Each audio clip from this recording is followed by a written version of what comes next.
Majority Report with Sam Seder. The destiny of America is always safer in the hands of the people than in the conference rooms of any elite. Sam Seder. They are unanimous in their hate for me, and I welcome their hatred. We must guard against the acquisition of unwarranted influence, whether sought or unsought, by the military-industrial complex. The Majority Report with Sam Seder.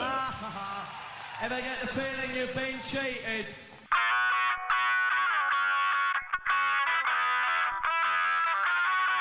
It is Tuesday, March 5th, 2019. My name is Sam Seder. This is the 5-time award-winning Majority Report. We are broadcasting live steps from the industrially ravaged Gowanus Canal in the heartland of America, downtown Brooklyn, USA. On the program today, Paul Kiel, reporter with Pro Publica, on how the IRS was gutted. Also on the program today, Clinton, Merkley, they've dropped out of the 2020 sweepstakes. I'm not sure either was ever in, but they've announced that they're out. Meanwhile, NSA announces it's shutting a program down that has been analyzing your calls and texts for the past decade or so.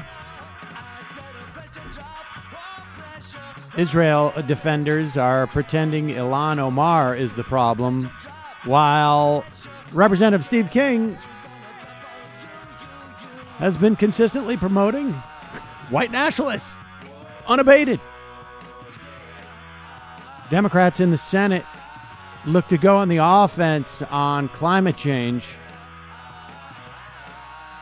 Some right-wing counties are promoting pro-gun ownership, sanctuary cities for homosexuals, and up to 30,000 ex-felons in Louisiana are getting their vote back. Meanwhile, in the House and the Senate, Democrats look to pass a financial transaction tax. Scientists report a second person with HIV is reportedly cured.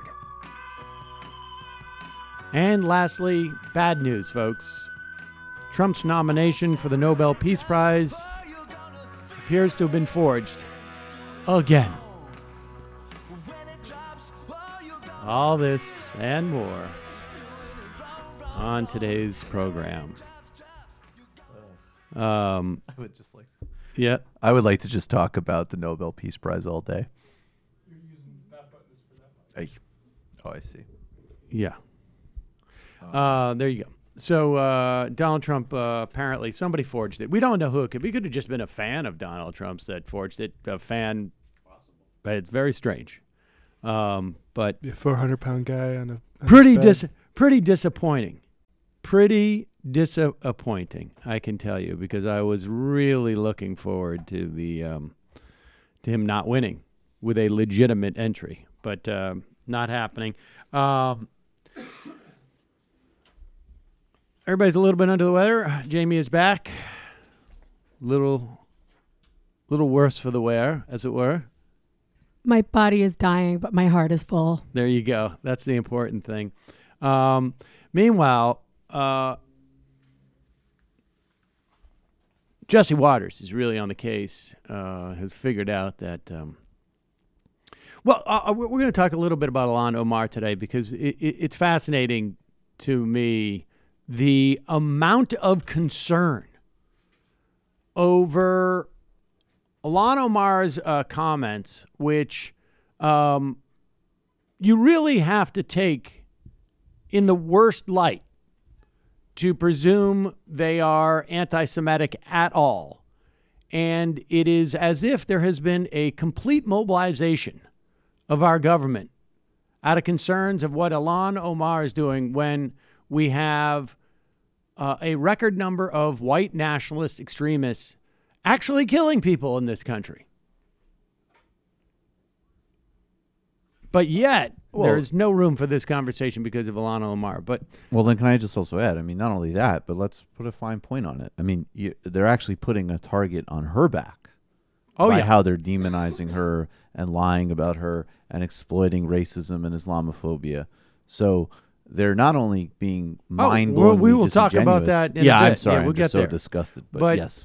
And so much of this is a means in which to distract from, obviously, the problem of the Trump administration and the racism, bigotry, and anti-Semitism that it is promoting across the country.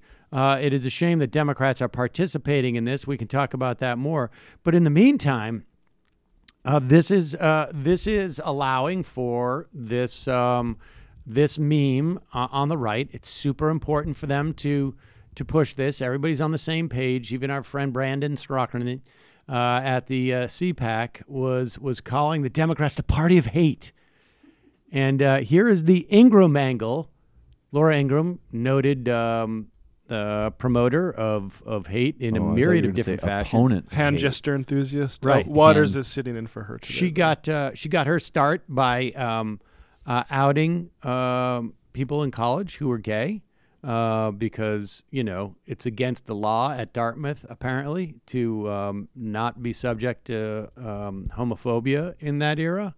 And so she was just fulfilling her civic duty as a student at Dartmouth. But nevertheless, she let Jesse Waters fill in for her on the Ingram angle. That is a perfect fit, if you ask me. And here is the argument that Democrats have forced Donald Trump to be a racist.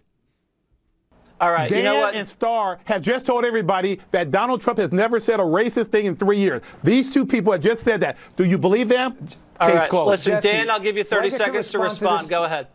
Okay, Leo's clearly insane. I don't know how he managed to bypass the Booker. This guy's out of his mind. I'm sorry. But Donald Trump, there has never been an allegation that Donald Trump was a racist until he ran for president as a Republican. Leo is nuts. He's race baiting people on the show. He has no evidence of anything he's saying being true. And he just lied to the audience saying that Muslims are banned from the United States. I was unaware of that because if you're Muslim, you're allowed in the United States like anyone else. He's making that up to bait me and Starr into a debate because he has no facts, because he's been vaccinated against facts at an early age like every other liberal. All he has is this garbage nonsense that Donald Trump is a racist. It's disgusting. It's disgraceful. He should be embarrassed for saying it. All right.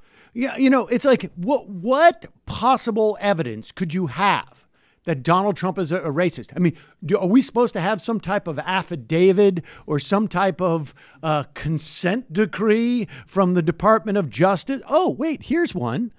This is actually a consent decree filed by the United States District Court, Eastern District of New York, United States of America. That would be the country, against Fred C. Trump and Donald Trump and the entire Trump Management, Inc., because they were literally breaking the Fair Housing Act by keeping black people out of their apartments and their rentals. And this is actually only one of two consent decrees because they blew through the first one. Then, of course, I suppose you need to actually exercise even the slightest bit of imagination when Donald Trump took out a full-page ad in the New York Times. And actually paid for it. And actually paid for it, supposedly, saying the death penalty should be brought back and our police should be brought back because of the wilding that was taking place by black people in Central Park. The Central Park Five. They should be killed. And, they turned out to be completely innocent. But put up the apology that he put up there. Right. Which apology? There was none. Yeah. None for promoting the deaths of 5 innocent teenagers. There is evidence from the Department of Justice, and there is just evidence that is in print because of the massive expenditure that Donald Trump wanted to expend based upon his own racism. I have another one if we want to go into it. Sure. A book by John O'Donnell, former president of Trump Plaza Hotel and Casino in Atlantic City, quoted Trump's criticism of a black accountant. Quote, "Black guys counting my money, I hate it. The only kind of people I want counting my money are short guys that wear yarmulkes every day." And Trump at first denied the remarks, but later said in a 1997 Playboy interview that the stuff O'Donnell wrote about me was probably true. Yeah. And then, of course, we just had testimony from sworn testimony from Michael Cohen of numerous things that Donald Trump had said that were racist when Barack Obama was president, which I believe was before Donald Trump was a Republican. That took a lot out of me when he was president. The whole Bertha thing. Oh, the whole Bertha So, thing. was It I was just a lot for declared me yet? emotionally. Except for all that evidence, there is no evidence. Which is probably more evidence that you would get from like the vast majority of racists in the country. I got the paper trail. Pretty impressive stuff. Dan Bongino walked right into that. Those are probably all comments that Mark Meadows does not consider to be racist. Right, I would imagine. Folks, we all want to do the right thing to keep our bodies healthy in the long run. But even if we eat kale salads and drink green smoothies, we're likely not getting all of the essential nutrients we need on a daily basis. Enter Ritual, the obsessively researched vitamin for women. 2 easy-to-take capsules provide 9 nutrients you need to support a strong foundation for your health, from D3 to omega-3. Plus, their no-nausea capsule is designed to be gentle on an empty stomach, and there's a mint tab in every bottle to keep things fresh so you don't get that fishy aftertaste. A subscription is easy to start, and it's easy to snooze. Just $1 a day to have all the essential nutrients your body needs delivered every month. No strings attached. I didn't take these because I'm not a woman, but friend of the show reports, arguably, friend of the show reports that, they love the fact that all the nutrients that are in the 9 nutrients that are in the Ritual are sourced. They tell you where they come from. Which is a big deal, I guess, for people who are interested in where they're getting their stuff, because there are some sources of this stuff that aren't particularly healthy. Furthermore, they love the fact that they don't have to buy it. She writes, "Every time I start a vitamin regimen, I am great through the first bottle, and then I forget." Ritual sends the bottles to your home. And you can never forget to continue to take your vitamins. Better health does not happen overnight. Help fill the gaps in your diet with Essential for Women, a small step that helps support a healthy foundation for your body.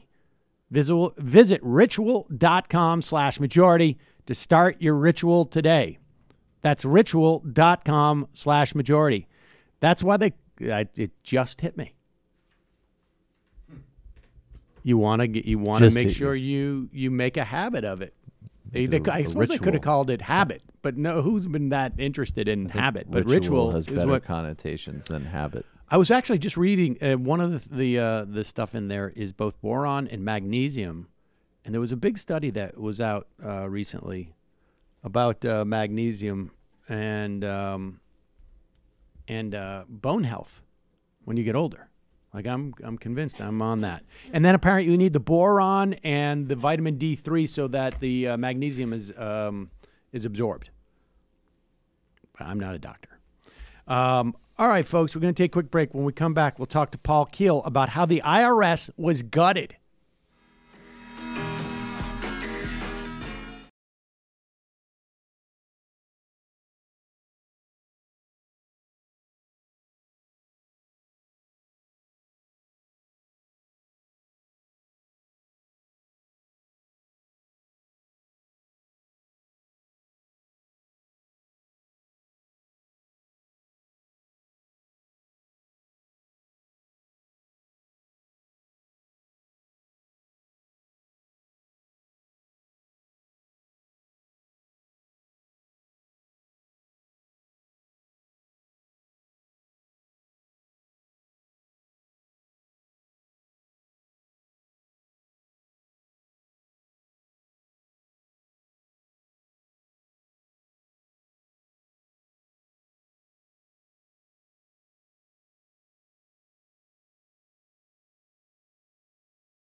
We are back. Sam Seder on the Majority Report. Pleasure to welcome to the program Paul Kiel. He covers business and taxation over at Pro Publica.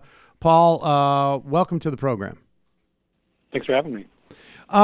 So this piece, there's a lot of talk, obviously, right now about taxation in the context of MMT, and as Democrats talk about proposals for Medicare for all and universal health, child care, baby bonds, et cetera, how are we going to pay for this? At the end of the day, it really doesn't matter how much you tax if you don't collect. And that's becoming a bit of a problem, isn't it? Yeah, so I think it's probably best to start out with in terms of like where we are and how we got here. And really starts with the Republican Congress coming in 2011 after those big midterms in 2010. And they start attacking the budget across the government, but there's a special, emphasis on cutting the IRS budget. And early on, it really has a lot to do with the Affordable Care Act, and that's because the IRS had a major role in implementing the ACA. And so going after the IRS was seen as a way of sort of kneecapping the ACA, which obviously they weren't able to do through straight-up legislation. So the budget cutting starts immediately as soon as the House Republicans get in there. And then 2013 comes, and there's this big scandal around, their policing of political nonprofits, the Lois Lerner scandal, without getting too far down that rabbit hole. Like, the bottom line is that was something that became a really big Republican issue, seen as, you heard a lot to say the Obama IRS, the Obama, IRS that's going after right-leaning nonprofits using the government as an instrument of, democratic politics. And that became a larger justification for slashing the budget. And so there's a major cut in 2013. There's another big one in 2015 as this sort of scandal kind of kept on going. And so what we wanted to do in our piece is sort of step back and say, what is the cumulative effect of all this? And the cumulative effect is that the budget is down something like $2.5 billion in today's dollars from 2010, which is its peak. They've lost a third of their enforcement staff. A third of their enforcement staff. Right. So, I talk to a lot of people at the IRS, and they're all like, basically, you start out, you're at a cubicle that has 4 people, and then there's 3 people, and then there's 2 people. That's basically what's happening across the IRS. So what happens? That can't be good. What happens? And so what we wanted to do is to kind of put all these numbers together. What has the cumulative effect been? And so audits are down 40%. We wanted to show that there's dollar, hit in terms of what's being collected. The government is taking in, our number was $18 billion less a year. Okay. And just directly from the audits that are not being done, the collection actions that are not being taken. That's what the effect that we were able to look at for year by year, which we say cumulatively since 2010, we run into about almost $100 billion that's been lost because the IRS is a shell of its former self. All right. No, wait a second. I want to stop here because I think we need to sort of marinate in this just a little bit. Yeah, and then I want to go back, a little bit to the 90s because I was a little bit surprised to read that sort of the IRS recovered during the Bush years. But when we talk about $18 billion annually, right? I mean, this is not a huge amount in the context of the U.S. budget, but there was just reported Warren came out with a universal daycare program that, according to Moody's, would cost $1.7 billion over the course of a decade. So when we talk about $18 billion annually, really the Warren plan could be funded for 10 years, essentially with 1 month of the IRS being its former self in terms of their enforcement mechanism. That's these numbers nuts. Are crazy. when we were reporting this story, we would sort of psych ourselves out because the context is, the IRS takes in about $3 trillion a year in taxes in terms of everything that goes in the IRS. And so you're like, we have this conversation with 18 billion, that's not that much. Would you really kind of step back and these are enormous numbers. And I should say the 18 billion is just directly from audits that are not being done. The much larger question is how much worse has cheating gotten? How many more people are cheating? The scope of cheating, we don't know that. And that's going to be a much larger number where this is just going to be kind of a decimal compared to that. But I mean, if you just figure, as we say in the piece, I mean, these numbers get very silly very quickly in terms of how large they are. On that point, did you, as in the course of your reporting, did you come across, and I don't know if you spoke to accountants, and I don't know, I wouldn't imagine necessarily that my accountant, no offense, but I would imagine that like high level accountants, they must be aware of this, right? Like they don't need Pro Publica to do this report because they probably have enough clients where they can just basically anecdotally say, things have changed. And so I'm not going to worry about X or Y or Z in this instance because I know there's not that much scrutiny. I mean, do you have a sense that that's happening out there? Or is there any way to quantify that? Yeah, absolutely. I mean, some of the most alarmed quotes we got for people on the other side the most egregious examples are people who help people who have major tax debts. So that's like they're not trying to hide the tax. They actually owe the IRS, but they didn't pay. And now the IRS is not coming after them. And, let's say it's like a six-figure tax debt, and then the IRS lets it expire. Something's wrong there, obviously. Accountants know that, this didn't get audited last time. Why don't you go ahead, try that. And there's research that shows people who are audited, pay more tax in future years. Like, it's not even a question. The question is how much, how big the effect is. The point we make is even if there's just been a tiny bit of increase in cheating, which I would that's a very conservative assumption. I think it's probably not true. You get quickly into the tens of billions, and you get into hundred billions very quickly in terms of how much revenue is being lost. The problem is the economy is doing pretty well, or it's been growing since 2010, which was the depth of recession. So tax revenue has been rising, but that's just a reflection of the economy getting bigger. We don't know how much extra tax revenue we've lost as a reflection of the fact that people just aren't paying the taxes that they owe. So, all right, let's do a little history for us here, and I will say that there have been some who have likened the abolish ICE movement, if you will, to what the Republicans have done in terms of the IRS. By hammering away at abolishing the IRS, no one was like, we're going to abolish the IRS, but it apparently made it much easier to shrink it down to the size of, the idea that there's nearly half the enforcement mechanism that there was 10 years ago is just nuts. But walk us through, when did this start? It started during the Gingrich era. Right, yeah, that's the first time that I think we identified as kind of, even back to Reagan, there's sort of this notion that everyone could agree on that, we got to collect taxes, we got to fund the government. There's a conservative argument we made for that, and that if you want to cut taxes, you need to know that what the taxes you're cutting on paper is actually what's going to happen, as opposed to what we have now, where you just don't know in terms of how much tax people are really paying. But yeah, Gingrich comes in.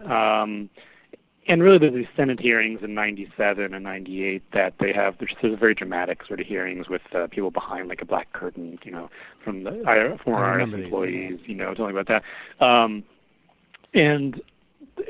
Abuses of the IRS. A lot of it focused on around collections, but then this reform bill comes up and it passes almost unanimously in the Senate.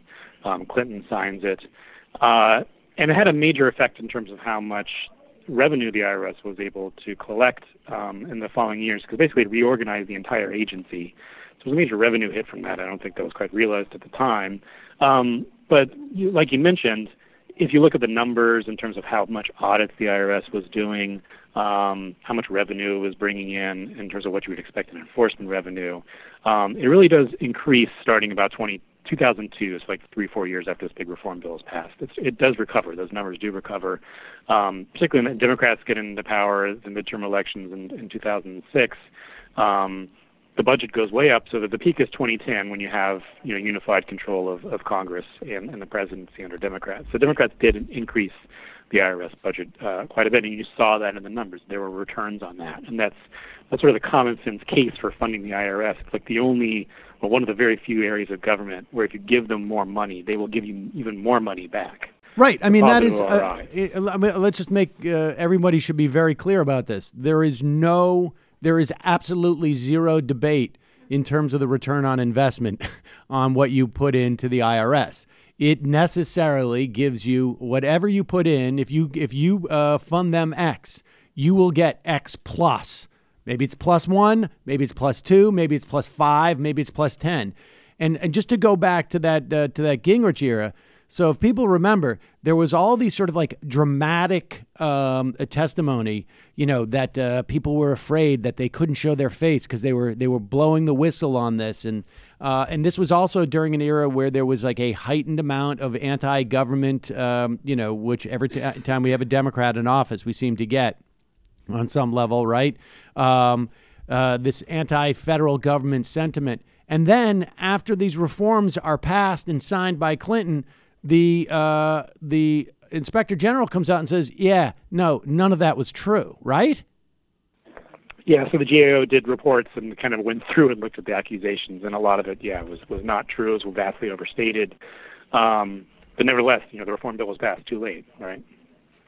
And so during the Bush years, and particularly during the late stages of the Bush years, when the Democrats take control of the House, they re-up the IRS budget, and then obviously tax receipts increase. And since you walked us through, it was basically since the Republicans took control of the Congress again in 2010 that things have sunk. Well, here's the question though: is there a material difference in the destruction of and the assault on the IRS in this era, right? Starting in this period in which the Republicans controlled the budget process with the IRS versus the first one. So in other words, is there is there a more or less capacity for the IRS to bounce back as an agency? Yeah, so I'd say much, much less. And the reason is that what happened back then is like you basically reorganized everyone. You had a whole lot more requirements and processes they had to follow, so a lot of retraining had to happen, and that slowed everything down. But everybody was still there, right? So once they learned that stuff, once they knew who to repeat to, or they knew the new rules they had to follow, they could get back to it. Whereas now those people are gone. What's been happening is there was never like a dramatic day where people were laid off en masse. People have been retiring and have not been replaced. So that's what's been happening across the government. So, and they've been cutting back on training, they've been cutting back on travel. So not only are there vastly fewer people there, the training has gotten worse. And talking to a lot of IRS people, the big concern is like there's no one there to train the new people. So even if you were to turn around tomorrow and say, like, we're going to give you $1 billion more, it's first of all, it takes time to hire those people, and then and they're not going to be the same people that left.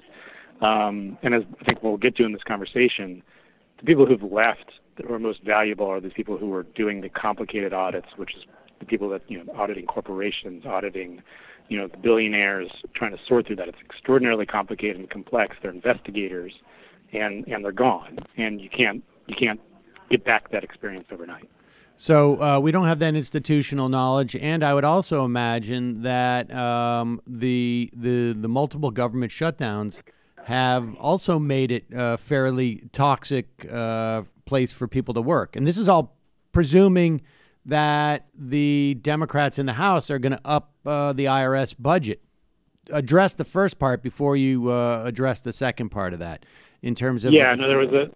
Go ahead. There was, I think, Indeed, one of these job search sites was like sharing something and showing that, government employees were searching for jobs in higher numbers, and IRS was by far the highest that I saw, I believe. And people are like, having talked to IRS employees, they think of themselves as public servants. That's more or less the ethos. A lot of people can be making a lot more money outside the IRS, the ones who are talented. And so there's already kind of an aspect of personal sacrifice for these people to be working for the IRS, but they usually believe in the mission. But now you lay them off basically you shut them down for a month. They don't know they're going to be able to pay their mortgage. Like, the costs start to outweigh the benefits for some people, and they look to leave. That's definitely not going to help. In terms of the budget coming back, so this year the Democrats cut that deal with Trump to get the government back open, and it's actually constituted another cut for the IRS. So that didn't happen. So now we're talking about 2020. fiscal year 2020, which would start like this, I guess, October. But that we're talking about next year. Maybe the budget is going to bounce back up. But there was some openness from Republicans that we talked to on the Hill and background that's basically saying Trump has got his guy in the IRS now, and if he comes out and says we need a lot more money, then maybe the Republicans would come around and support a budget increase. But that hasn't happened yet, and there's some reason to be skeptical that's ever going to happen. So walk us through. Okay, so and just lastly, all right, we reduce the enforcement mechanisms of the IRS by 40%. What in a qualitative way? What does that mean? In other words, what enforcement mechanisms are gone? Is it are they taking it out of the?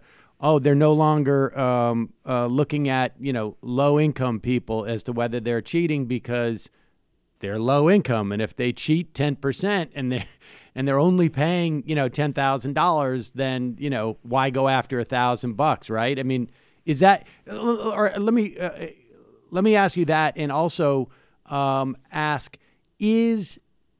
Is it just a question of like the cheating is the same and the difficulty to find it is the same, but you might as well go after the big dollar folks because there's more money to be found there?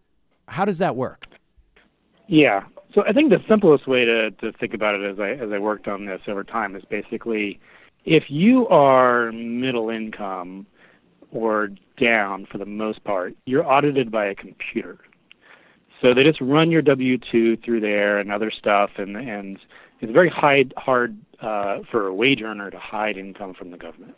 All the studies that have been done about this show that the people who are hiding income are people who own their own business, because a lot of that stuff is not separately reported to the government, and people who have like pass-through, like partnerships and LLCs and that kind of stuff.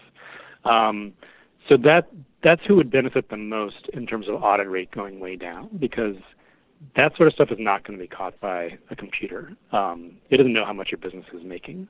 So those are the audits that are not being done because it's the skilled auditors. Someone has to go through your stuff. You have to be flagged for audit, and then they have to start going through your stuff to find that kind of evasion.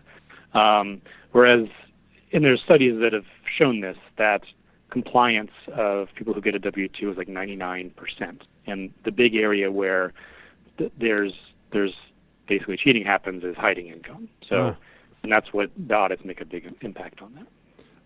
And so I would just say that's sort of a built-in, I guess I'd say regressivity of tax administration. In other words, like it's much easier to catch, like, the bottom 85% of taxpayers than it is the top 15%, and that's what you really need the bigger resources for in terms of just headcount of people, trained personnel. And the fact of the matter is, though, for every dollar you spend there, you're going to get back how much?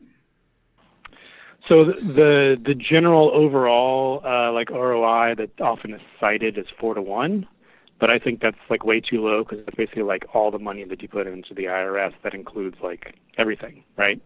But if you were narrowly to target to enforcement, I've seen them make estimates of 10 to 1 on some things. Wow. And then, I've talked to IRS people who are working on audits that have hundreds of millions of dollars that are at issue. It's like almost impossible to count the ROI on those cases. Someone who's making $120,000 a year and is going to come out with an audit that results in tens of millions of dollars in tax owed. So sometimes it's just off the charts in terms of what comes back. All right. Well, it's fascinating stuff, and it doesn't seem like it's going to it's not going to be till 2020, and I would imagine every year or two that goes by with less and less institutional knowledge is that much worse, right? Yeah, no, it's going to get worse before it gets better. But it would be a really big deal for that process to turn around and for it to start to rebuild itself. But that is something that I think definitely has to happen if you're looking at, these big, tax proposals that you mentioned are being put forward. I guess the good news, to the extent there is any good news, is that a lot of this is easy money in terms of it's an easy solution, right? It's like there's no there's no downside to it funding the IRS. So that's something that, a Democratic administration, if there is one in 2021, could look forward to in terms of increased revenue. Paul Kiel, Pro Publica. We will put a link to your piece at majority.fm. Thanks so much for your time today. I really appreciate it. Yeah, thanks. Nuts. You could pay for Elizabeth Warren's child daycare program in January of the year that you reconstituted the for 10 years. January, when you reconstituted the IRS. That is shocking to me. We don't have the money for it, though. How are you going to pay for it? That's a great idea, but how do you afford it? Just heard people don't pay taxes anymore. Doing a tax jubilee. Before we go into the fun half, this was pretty disturbing to find out how hypocritical Bernie is.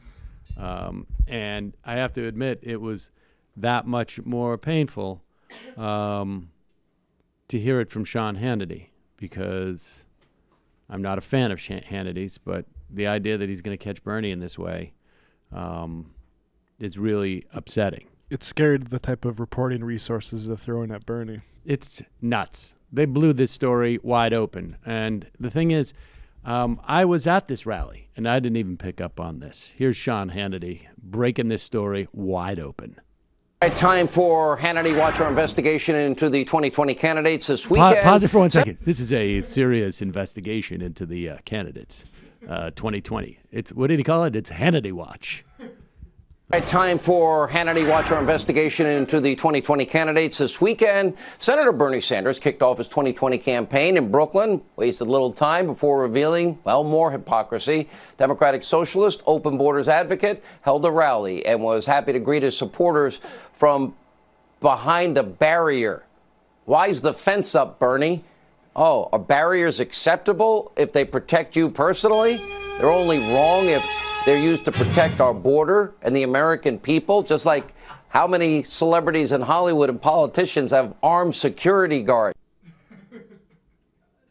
Wow. It's almost too hard to come up with like an analogy to make fun of this. It's almost too hard. It's so dumb. No, it's here's so hard because it got us dead to rights. First off, the amount of investigatory resources that Hannity's bringing to bear is intimidating.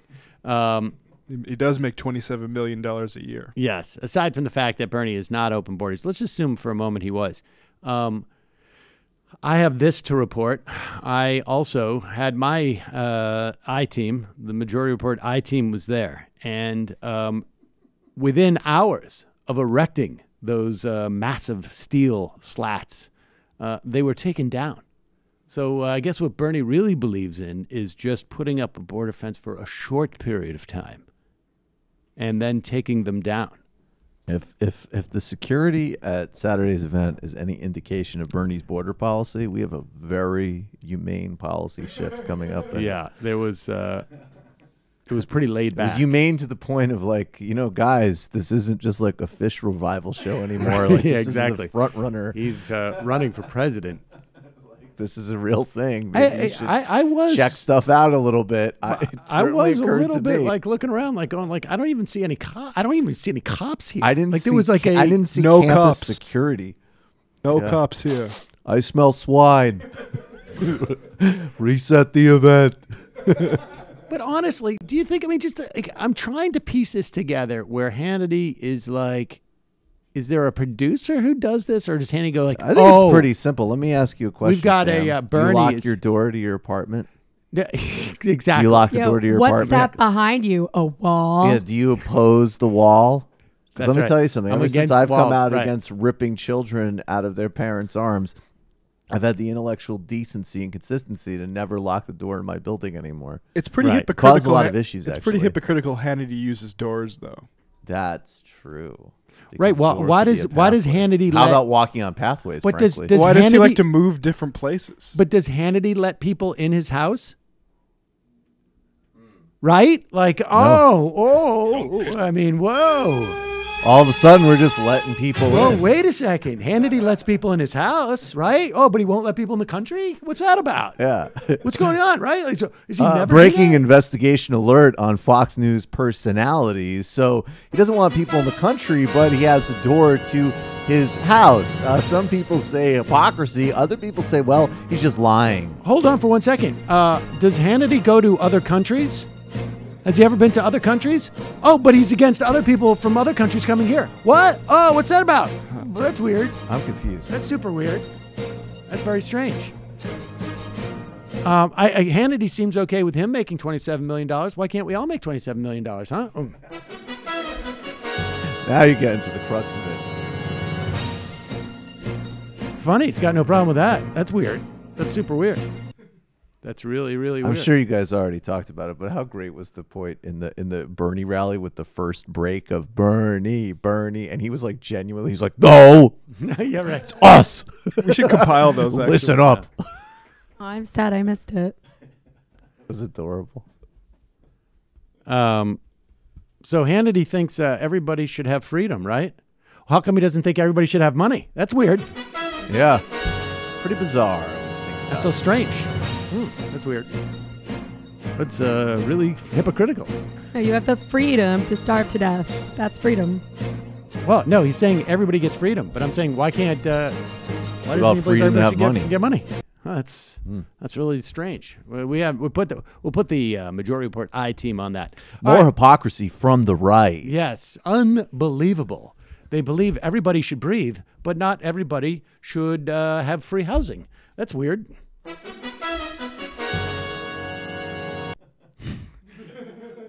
I wish it was that easy. And you know, because the awesome thing for Hannity is that his audience is like, that's right.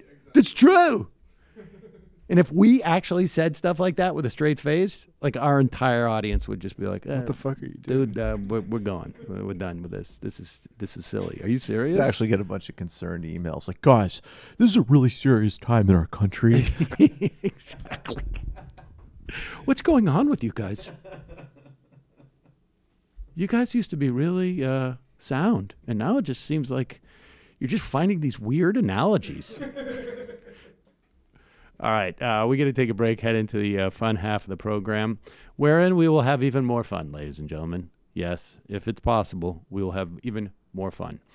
You can support this program and join us in the fun half. We will break down the barriers. We did this already, didn't we, the other day? The wall thing. You can become a member for just literally pennies a day. I mean, more pennies than you'd want to carry on your pocket, in which case, you're welcome. We'll relieve you of those. You've just got to put them into digital form and send it to them or us. Or we could, I mean, if you really, never mind. Join themajorityreport.com. Join themajorityreport.com. You can support the first half of the show, and then we give you extra content every single day, ladies and gentlemen. Also, justcoffee.coop, fair trade coffee, tea, or chocolate. Check it out. We've gotten a couple of emails from people who are like, they were compelled by the story of the company, and then they were very, very happily surprised that the coffee's great. I have told you this for many years. Just Coffee, it's great coffee, but even perhaps even more importantly, they are really great people and helpful to these farmers. So check them out, justcoffee.coop. Use the coupon code majority. Today is Tuesday, which means that Michael has decided to come back to work. And, of course, tonight is the Michael Brooks Show. Welcome back, Michael. Thank you. I don't have anything to say to that. Tonight. That is correct. Say? It's been, that is what was correct. the last Monday that you were in office, in this office? Well, I think the better question is how many Mondays will I be in office? Well, I think if past is prologue. Past is prologue. Believe me. Tonight, Ben Burgess joins us. He's the author of the forthcoming book, Give Them an Argument, Logic for the Left. We're going to be talking about how the left can use logic. We're going to run some clinics, actually. We're going to use some clips from some of our favorite awful personalities on the right who sort of claim to embody logic, and we're going to run through some arguments. So I think everybody will be, and we'll also talk about Bertrand Russell and the socialist logic tradition and so on. So it'll be interesting to everybody, but I would imagine, particularly if you have like an annoying roommate in college or something like that, or you want to get somebody away from falling down that rabbit hole. And then we've got a whole bunch of other stuff to cover, of course, 7 o'clock on the TMBS YouTube channel. Get the whole thing, including our series on Caribbean debt and coups, and a forthcoming show on Puerto Rico by going to patreon.com/TMBS. See you tonight at around 7-ish. Oh, Jamie, go ahead. Sorry. Yeah, so... I'm just listening to the construction in the other office. Oh, yeah, it's annoying. So this week, well, we actually released it last week, but it's still our current episode on the Antifada. I'm very, very excited about this one because we interviewed our sci-fi hero, Kim Stanley Robinson. He's won like every sci-fi award. He is a great utopian futurist. We talk about, focus on his Mars trilogy, but other books as well. We talk about space exploration, post-capitalist imaginaries, and psychedelic polyamory. Holy shit. And sitting in, because Andy is still in Mexico, we had Will Menaker, who's also a huge sci-fi nerd, helping us interview him. So check it out. And Matt. Up on the Literary Hangover YouTube channel, finally, is the Hans Fall episode. So Edgar Allan Poe fans get that. It's 3 hours long, so you get the full short story there. And Wakefield by Nathaniel Hawthorne. Check that out. That's the most recent podcast. Okay, folks, quick break. Head into the fun half. See you there.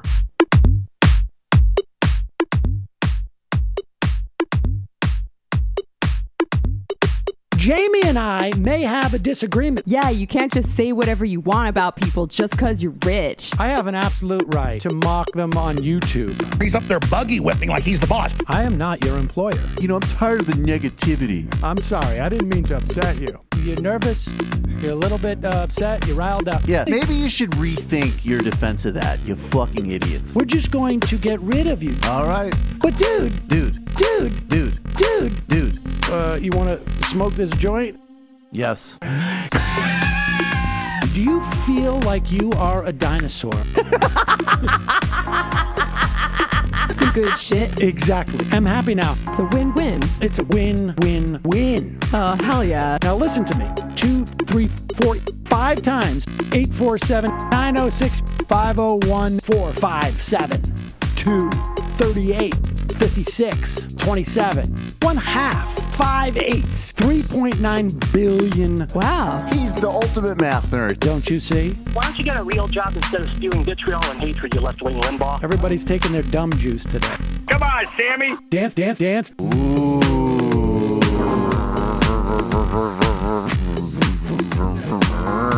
Rand Paul. I had my first post-coital scene with a woman. I'm hoping to add more moves to my repertoire. All I have is the dip and the swirl. Fine, we can double dip. Yes, this is a perfect moment. No.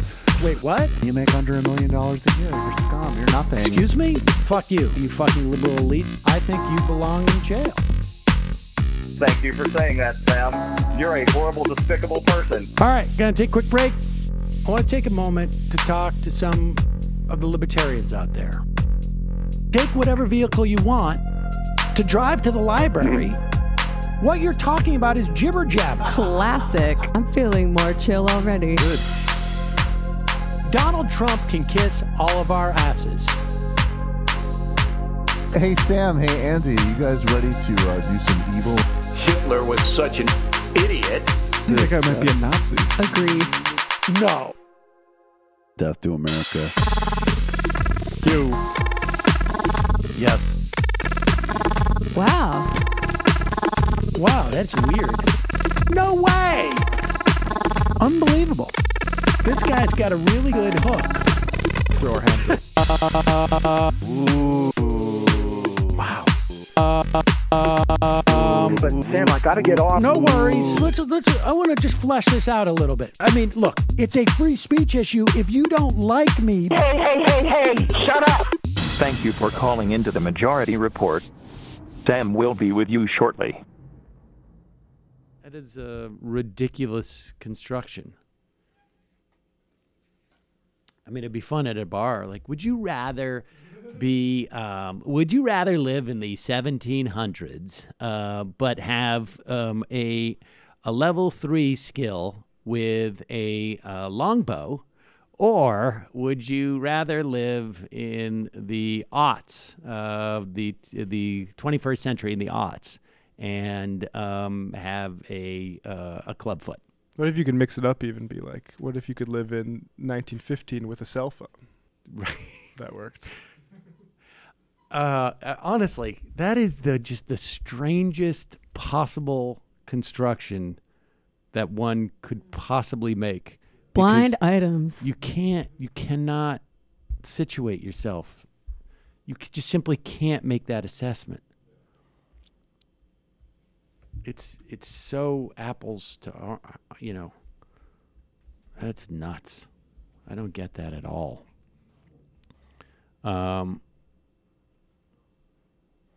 Let's see what we got here for our phone situation. Bear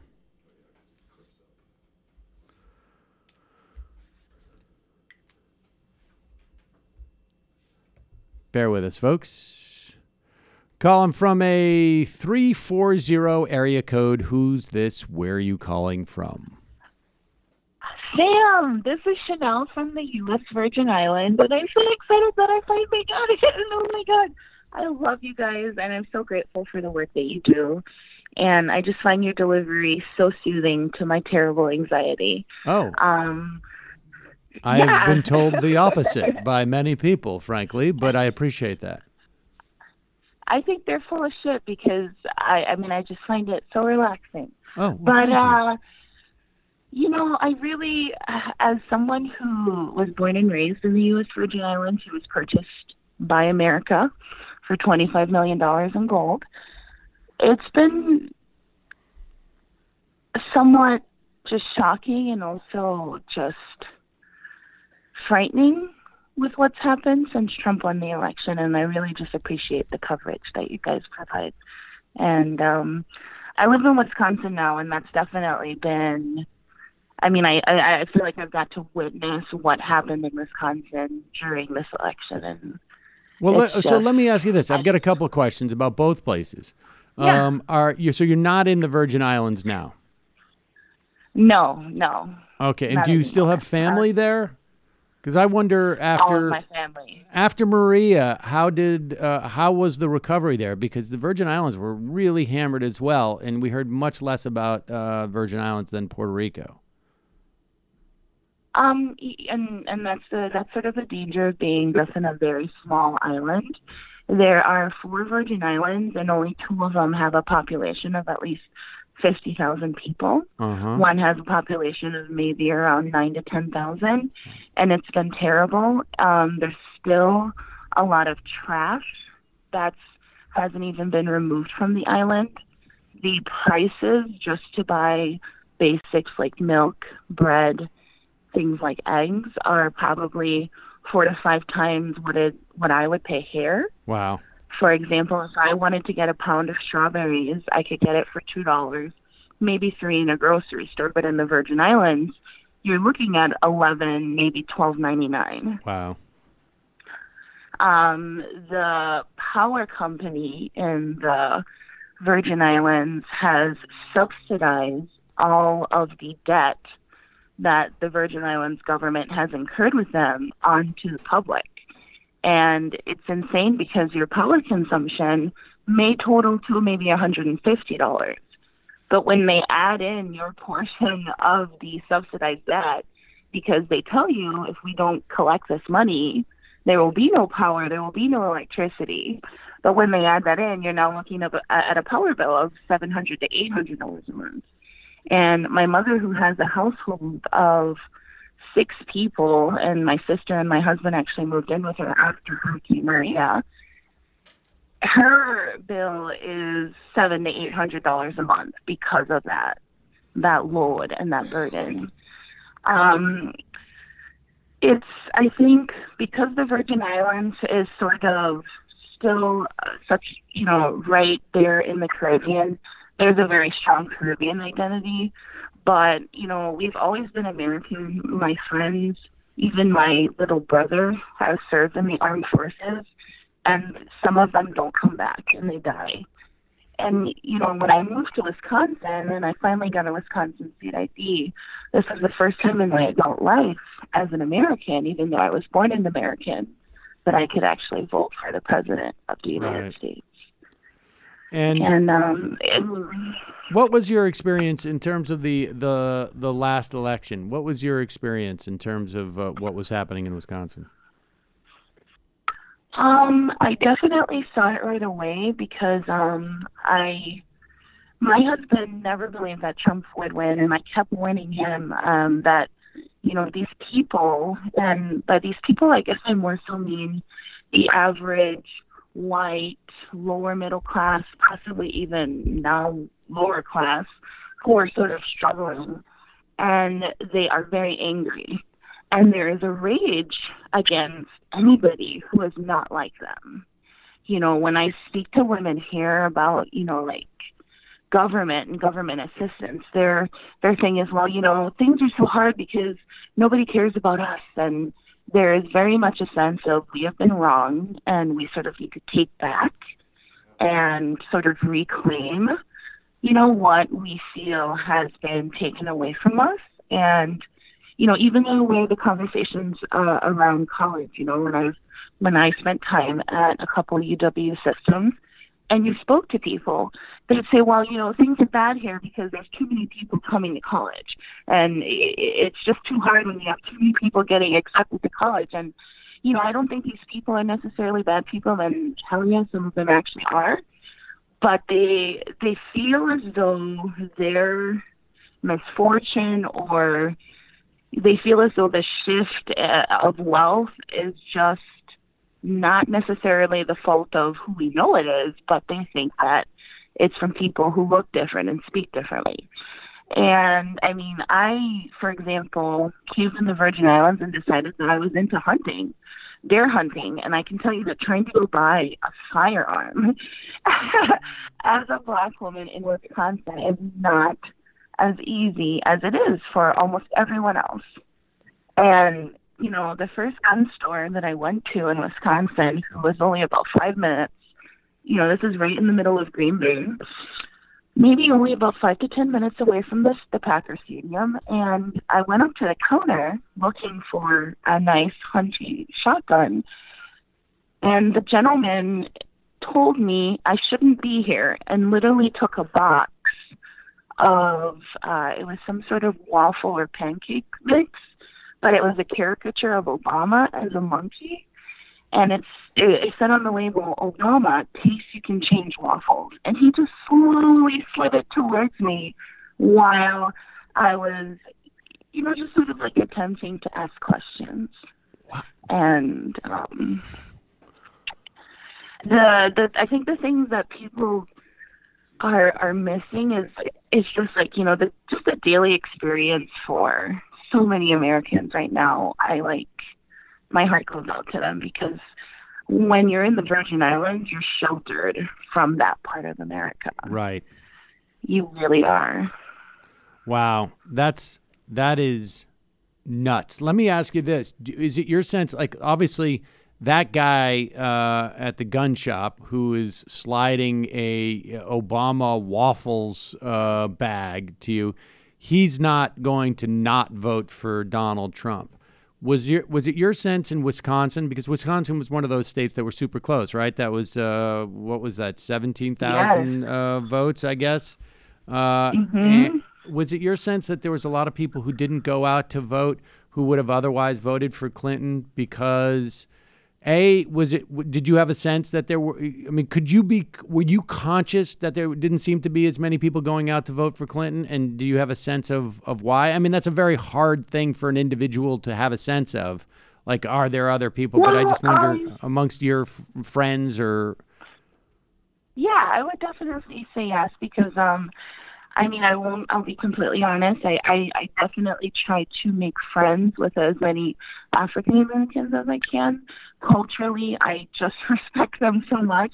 And then the other thing is, you know, I actually am African American, but because I'm from the Caribbean, there's a completely different culture. Right. So when I speak to people from Chicago and I speak to people from Milwaukee, they did not feel motivated or even reached out to enough to vote. And it's not that they were voting for Trump. You just felt as though there was no candidate for you. It was, you know, you're going backwards or all the way backwards. And, right. And I don't feel that people are believing, you know, the promises anymore. Like when people talk about jobs and, you know, yeah, we're going to bring jobs back. Like that sort of rhetoric is not getting through to some of the people that are in those communities that are hurt the most. Interesting. It's just not reaching them. All right. Well, I appreciate the call. Fascinating stuff. I'm sorry you were going through that. Yeah. I hope you got your gun, you know, I guess. I have a few. Oh, great. But no, I want to say that, you know, the other part about Wisconsin is that even my husband, who is actually white, I have opened his eyes to a lot, and we definitely try to, you know, share knowledge and try to influence, you know, people that are close to us to maybe see a different way, and that's why we're such big fans of you guys, and he actually introduced me to you guys. Oh, well, good for him. Sounds like a keeper. I appreciate the call. He is. Yes, thank you guys. Michael, I love you. I'm like your cheerleader forever. You're the best. And if you ever come to the Virgin Islands, I've got your room and board covered. Well, wait a second. What about my room and board? Well, I just have a thing for Michael. I don't know. All right. Well, we're ending this phone call It now. makes sense. Thank you. You're a hero, Sam. You're a hero. Yeah, you're a hero. Yeah, Calm down, relax. Let's see it turn into room and board. That's all I'm saying in the Virgin Islands. But I appreciate the call. I will see you and yours in the Virgin Islands. Wow. Block that number in the future. I was all excited about a trip to the Virgin Islands. And Just think, oh, this is fascinating. Oh, wow. What? Calling from Ruby a Boyd. 478 area code. Who's this? Where are you calling from? Sam, I reckon it's Jeff, Georgia. Howdy there. Jeff from Georgia. How are you, sir? Hey, Sam, I'm doing fine, man. I'm a little surprised, though. You seen the cops of that Bernie rally, because I assume Bernie keeps kosher, no pigs around. Oink, oink, oink, brother. I didn't catch all of that, but I caught enough. He just call you a pig? No, he said something about kosher and pigs. No cops at the Bernie rally. I said you didn't see no cops at that Bernie rally. Right. Bernie keeps kosher, no pigs allowed, my brother. It was sort of a reformulation of the joke I when did 20 minutes ago. Ooh, It was really weird when I met you guys. You know, everyone was very personable, let me shake their hands up close, take pictures with them, except you, Sam. You only interacted with me through that large steel barrier. I did think that was a little Oh, right, yes. Well, I believe in a wall, and so I employ it in all figurative and otherwise. Oh, no, I don't believe in a wall. Okay, yeah, no, that works the other way. I'm sorry. I mean, you really overreacted when I just wanted to take a little touch gander with your wallet there. I mean, you got real mad. I've never seen so mad, but it was still really nice to meet you. Well, it was nice to meet you too, Jeff. I just want to say real quick, now I'll jump off the phone about your interview. It was a little dry.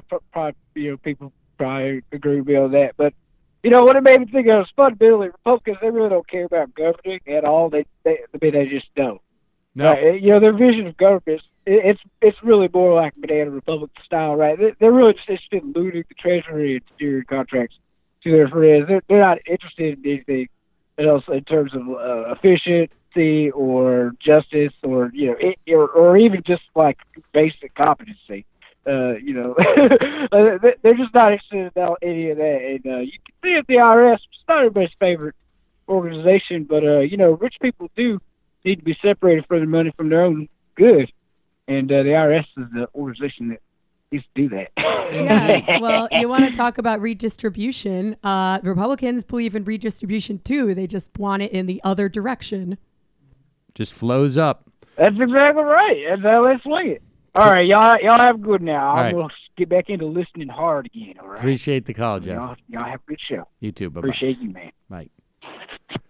All right, we'll take one more call and go to some IMs. Calling from a 617 area code. Who's this? Where are you calling from? I'd like to speak to Sam, please. Speaking. Who's this?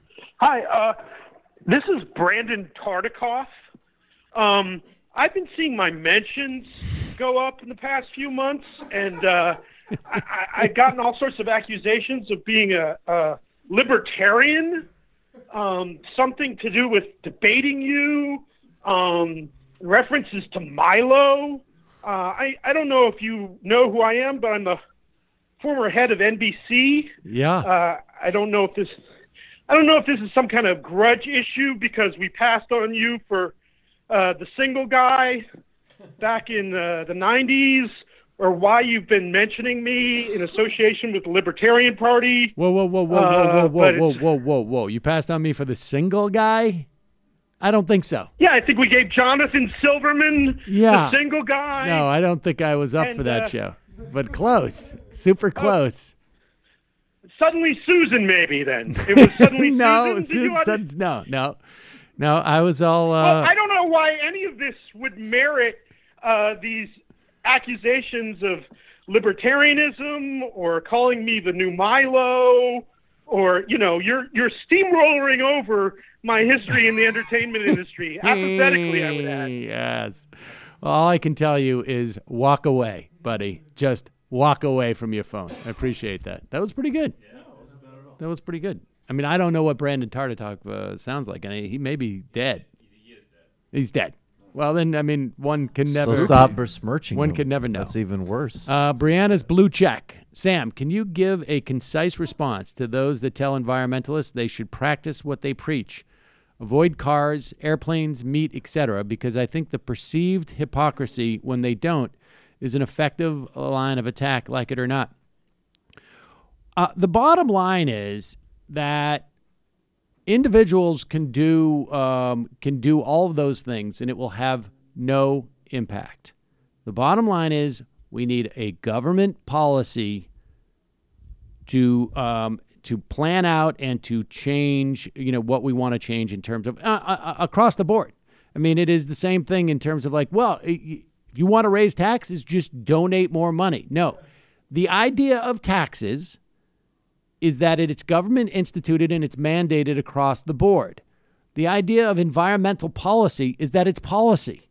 It's not behavior.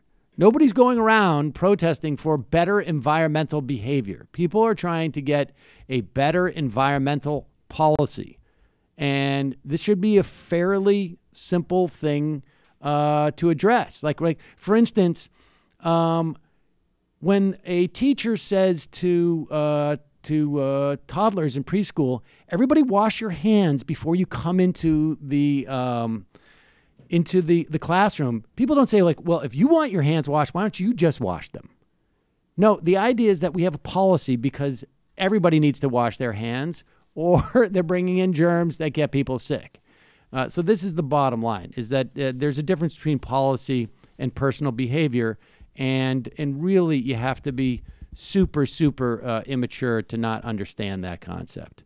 Right? Like nobody would tell their boss, like, the boss is like, oh, we need everybody to get here on time. Why don't you just get here on time?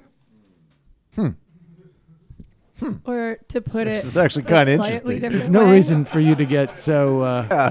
Yeah, you put it like that. I think I should have meatless and showless Monday. Be the change you want to see. Be the change you see. Be the change. It's like lifestyle politics concerns consumption, and the kind of broad sweeping changes we're talking about are on the production side. And you're always going to get more bang for your buck if you change things on the side of production. Yeah, I mean, take the opportunity to just reinforce that message every time somebody makes the dumb, individualist message. I mean, it's just, it's what they're saying. It's just quite literally impossible that any of your individual interventions. And what's funny is I don't necessarily even, like, when people bring that to me, I pivot quickly to the reality that it requires massive systems changes in order to actually solve the problem. And then the secondary thing is, if you want, I do certain, things. I do prefer to buy organic food, as an example. I like living in New York, so I don't have to have a car. Like, I think that's great, and there's no problem with that. But it shouldn't be confused in either direction with solving the crisis. Bravo-matic. While visiting New York recently, I witnessed Sean Hannity using a sidewalk constructed using public funds. Socialist. That's true.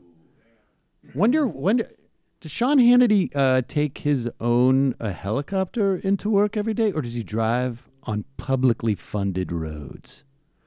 Interesting. Winnipeg Craig. I know it's kind of niche, but please consider doing a Canadian political update interview. It is a little bit niche. In the past week, the first... Canadians are so intense about having their little politics covered. Well, I did not say that. Was all. It's all love. No, I mean, a second minister resigned, and this Trudeau scandal might. Don't try and make up for it. You've already said. This reminds me. Canadian. This reminds me of how now. Tony Blair covered for BAE with the bribes from the Saudis, and this is a very big deal. Don't piss down my Canadian back and tell politics me is at the center. Actually, Trudeau. How about Trudeau backing the coup in Venezuela, but supporting the regime in Haiti? How about that, Canadians? In the past week, the first person of color to lead a major political party won his seat. The People's Party, which is the electoral equivalent of the Proud Boys, got over 10% in a multi-party by-election. The former Attorney General and current President of the Treasury Board both resigned over a corruption scandal implicating the Prime Minister.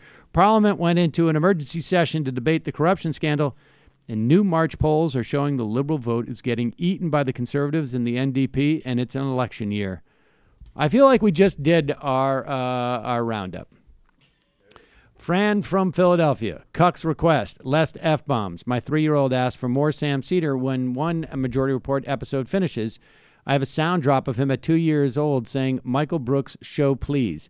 Trying to raise him radical. He hears and learns words from listening to your show, and one day he's really going to have a good moment of incredulity in the system when he just says F, but I'd like to delay the F day just a little bit more. Love, Fran. Well, I try and watch my language, partly as a habit from having young kids myself, and partly as from being on radio for so many years that you train yourself, and I had no reason to untrain myself. I've been trying to swear less on this show. I you. love the and I think I have. I think I've been better, but I love the drop. I cannot promise as much on TMBS. I will try a little bit, but I'm still kind of, I mean, I don't know. Maybe I was just not raised with this, but I'm a little, like, I understand why you don't want your kid to like swear in some public setting and embarrass you, but are these words really such a big deal? I mean, well, I don't think the words are such a big deal. I mean, I remember my former wife had instructed our child, because we were living upstate, and at the time, and there was a lot of Waldorfy type of people who didn't want to use better all those sorts kids of words. Learn to curse than that. Well, no kidding. And so for a while there was a prohibition in my home when Mila was like, I guess 3 or 4, from using the word damn.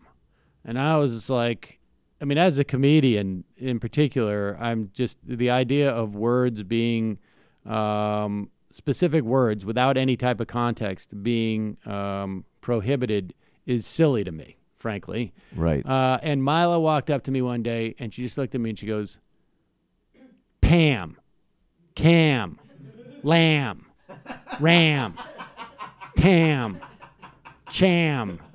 And I just looked at her, and I was like, oh, my God, I love you. I was just like, you got it. You get it. You get it. Your kid already. That's Absolutely. Awesome. That's awesome. Well, man, that's such a good story. Counterpoint, swearing is cool. Do you want your kid to be a nerd?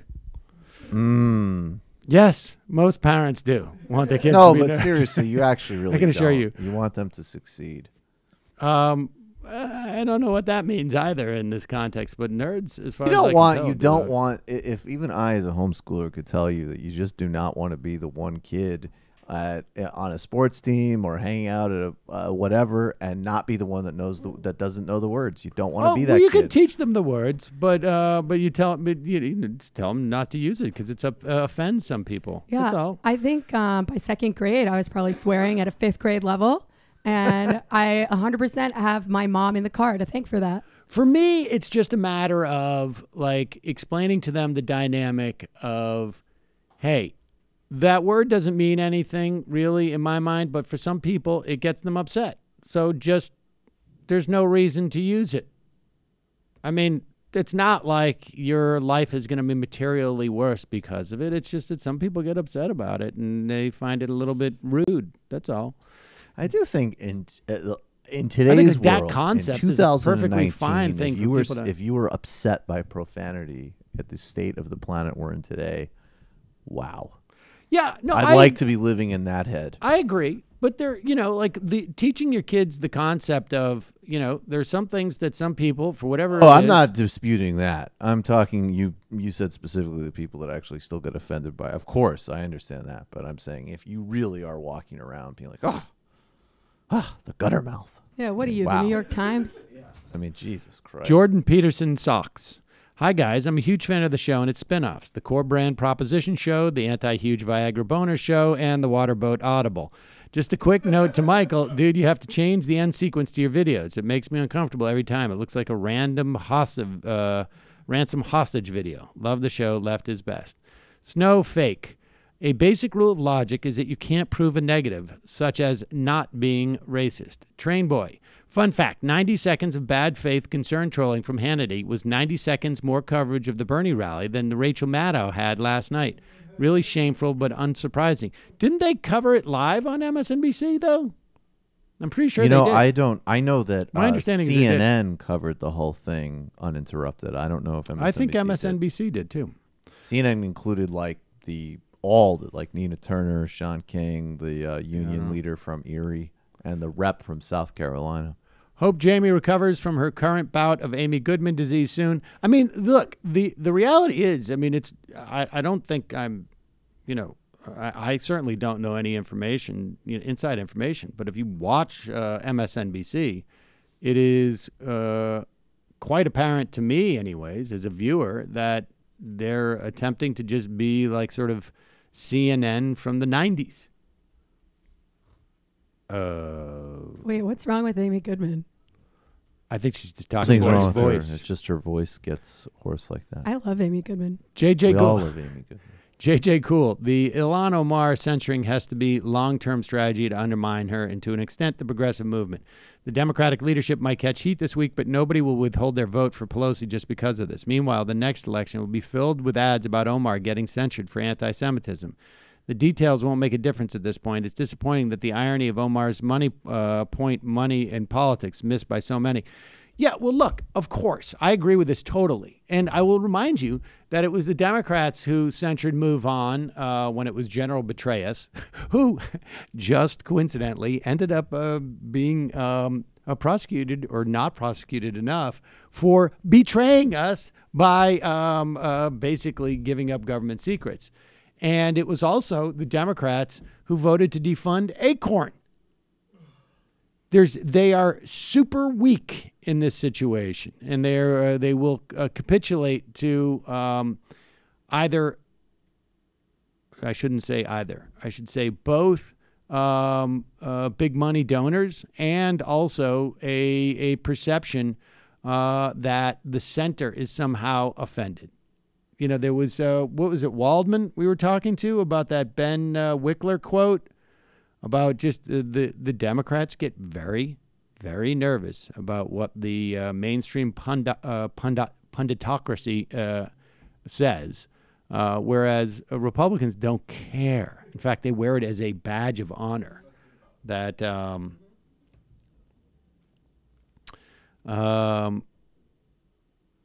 it's really what we're really seeing, I think, in many respects, is a Islamophobia, and this is where folks like we had problems for a long time with folks like Sam Harris because they mainstream this stuff, And they make it sound like it can be intellectual. Now, of course, I don't know that he's responsible for this, but, the general tenor. And for also, instance, can I just read this quote really quick from Congressman Juan Vargas, though? Because he showed the ball. He said, it's disturbing that Rep. Omar continues to perpetuate hurtful anti-Semitic stereotypes that misrepresent our Jewish community. Total smear and lie. Just have to always say that. Additionally, questioning the support for the U.S. relationship, a U.S.-Israel relationship is unacceptable. That's the bottom line. He's saying that any questioning of a policy set around a sovereign nation state, one that by any objective international standard is in violation of any number of laws and norms and abuses and so on. But frankly, even if it wasn't, I mean, just the premise that if you're in Congress, you can't criticize France or India or Zimbabwe or Israel is utterly demented. Well, particularly when we're giving them so Egypt, significant or exactly, Saudi, bring in groups, bring in countries that we fund and subsidize. But yes, that is the subtext. All right, let me just do this here. That is the subtext of what's going on. The text, of course, is that there's an opening here for people who want to launder a policy of not questioning Israel by arguing that it's anti-Semitism, and they're being aided and abetted because there's already a healthy dose of Islamophobia in this country. Here is an activist at the West Virginia State House, not a Democrat. Maybe she is. I don't know. But I can't hear you. It's a GOP-sponsored event. Yeah, this is a Republican-sponsored event. And so this is an opening, right? I mean, this is what we're seeing is the Israeli lobby, and it comes in various forms, using Islamophobia in this instance as essentially a way of laundering a censoring of any critique of Israel. And I can tell you that as a supporter of Israel, this does not end well for Israel. Every time you do this on a short-term basis, and even these tiny little victories that you get end up hurting Israel in the long term. But here is this some woman at the West Virginia State House, and this is really, this is the level 2 subtext of the criticism that we're seeing of Ilhan Omar. They all know. They know who I am. You can ask them. She's got a poster, "Never Forget," you said, with pictures of the Twin Towers and a picture of Ilhan Omar. "I am the proof you have forgotten." So this is, this is the worst of the worst when it comes to Islamophobia, and it's just stunning. I mean, this is, and it is being perpetrated in the name of anti-Semitism, when in fact it is the exact same response, but just a different flavor. That's basically what we're seeing. The same amount of hate, just a different flavor. And it's being weaponized by those who don't want critique of Israel.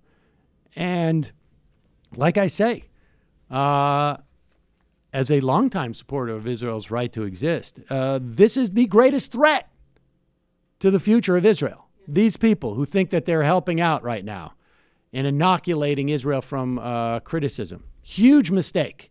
Huge mistake. Well, at least they're saying the quiet parts out loud. Right.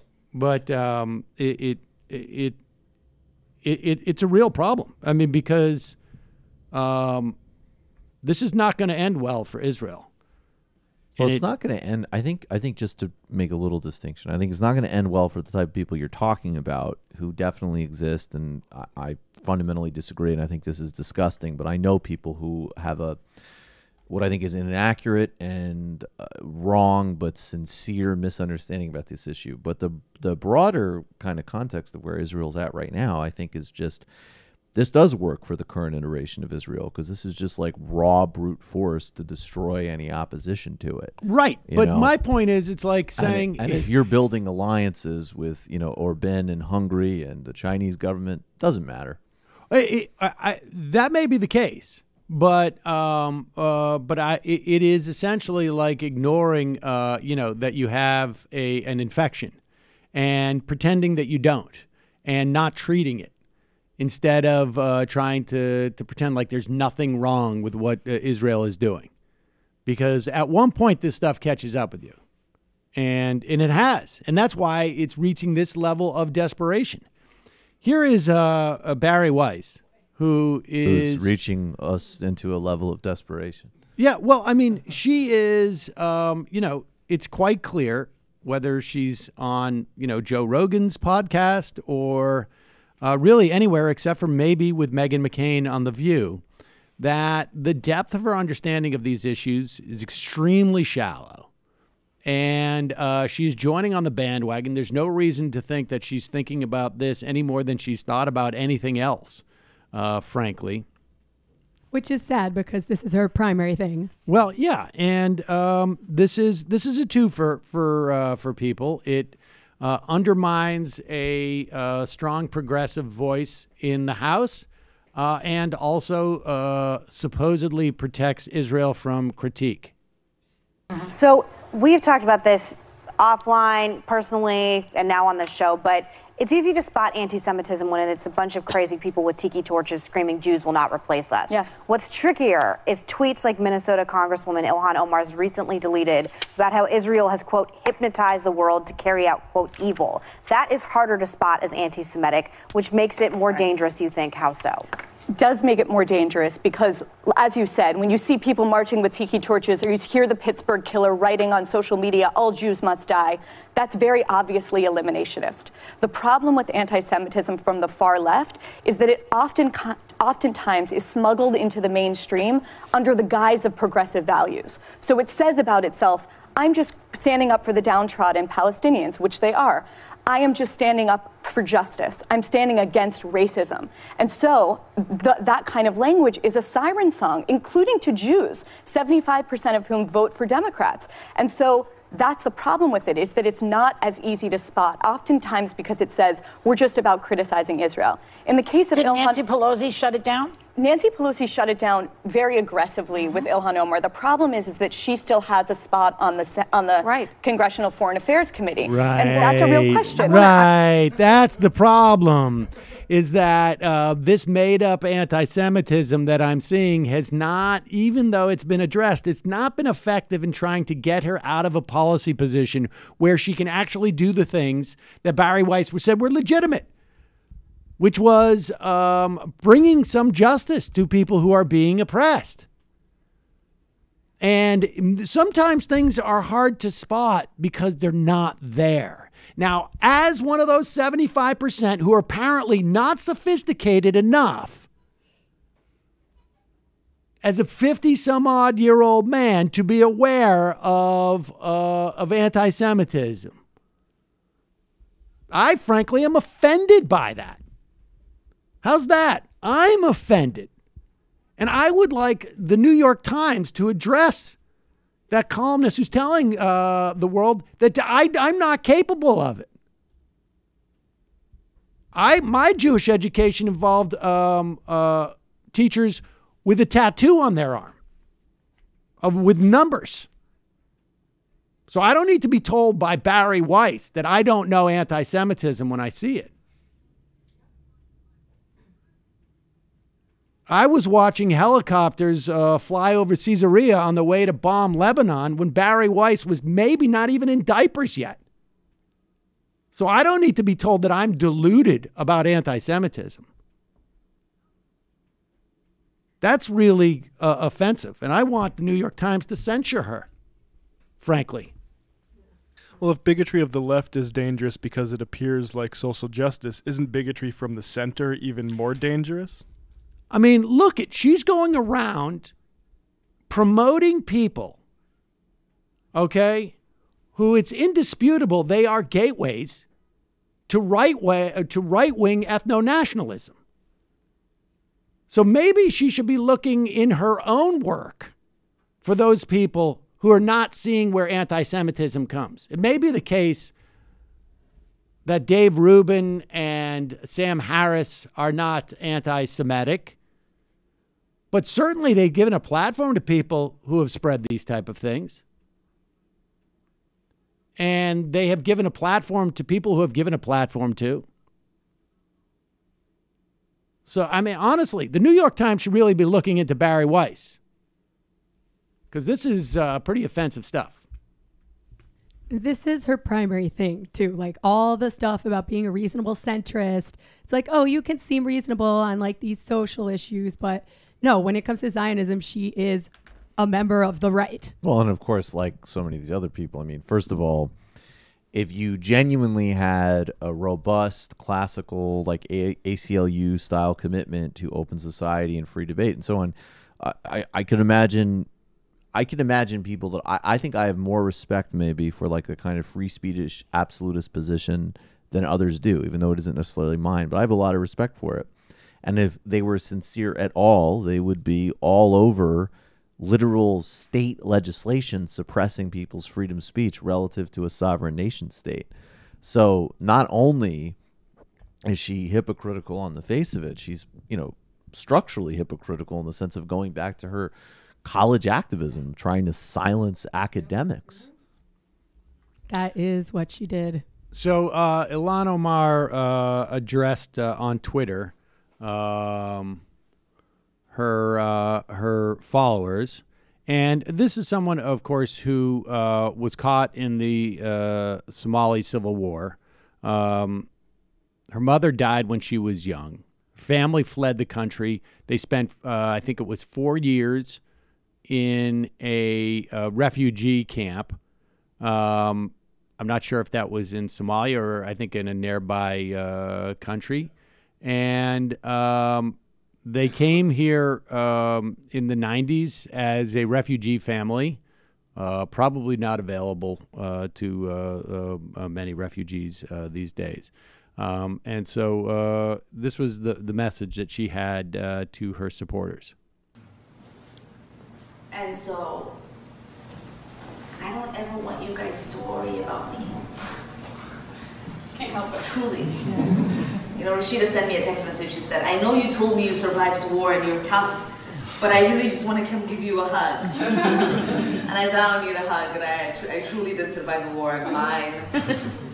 I am fine. I know what my mission is. I know what my purpose is. I know that as long as I breathe, that I will continue to make people uncomfortable in the best way possible. So you can send me your prayers and whatever support that you see fit. But I don't ever want you to lose sleep about an article you read about me. And, a lot of this, I think, frankly, has to do with her embarrassing a lot of people by calling out Elliott Abrams.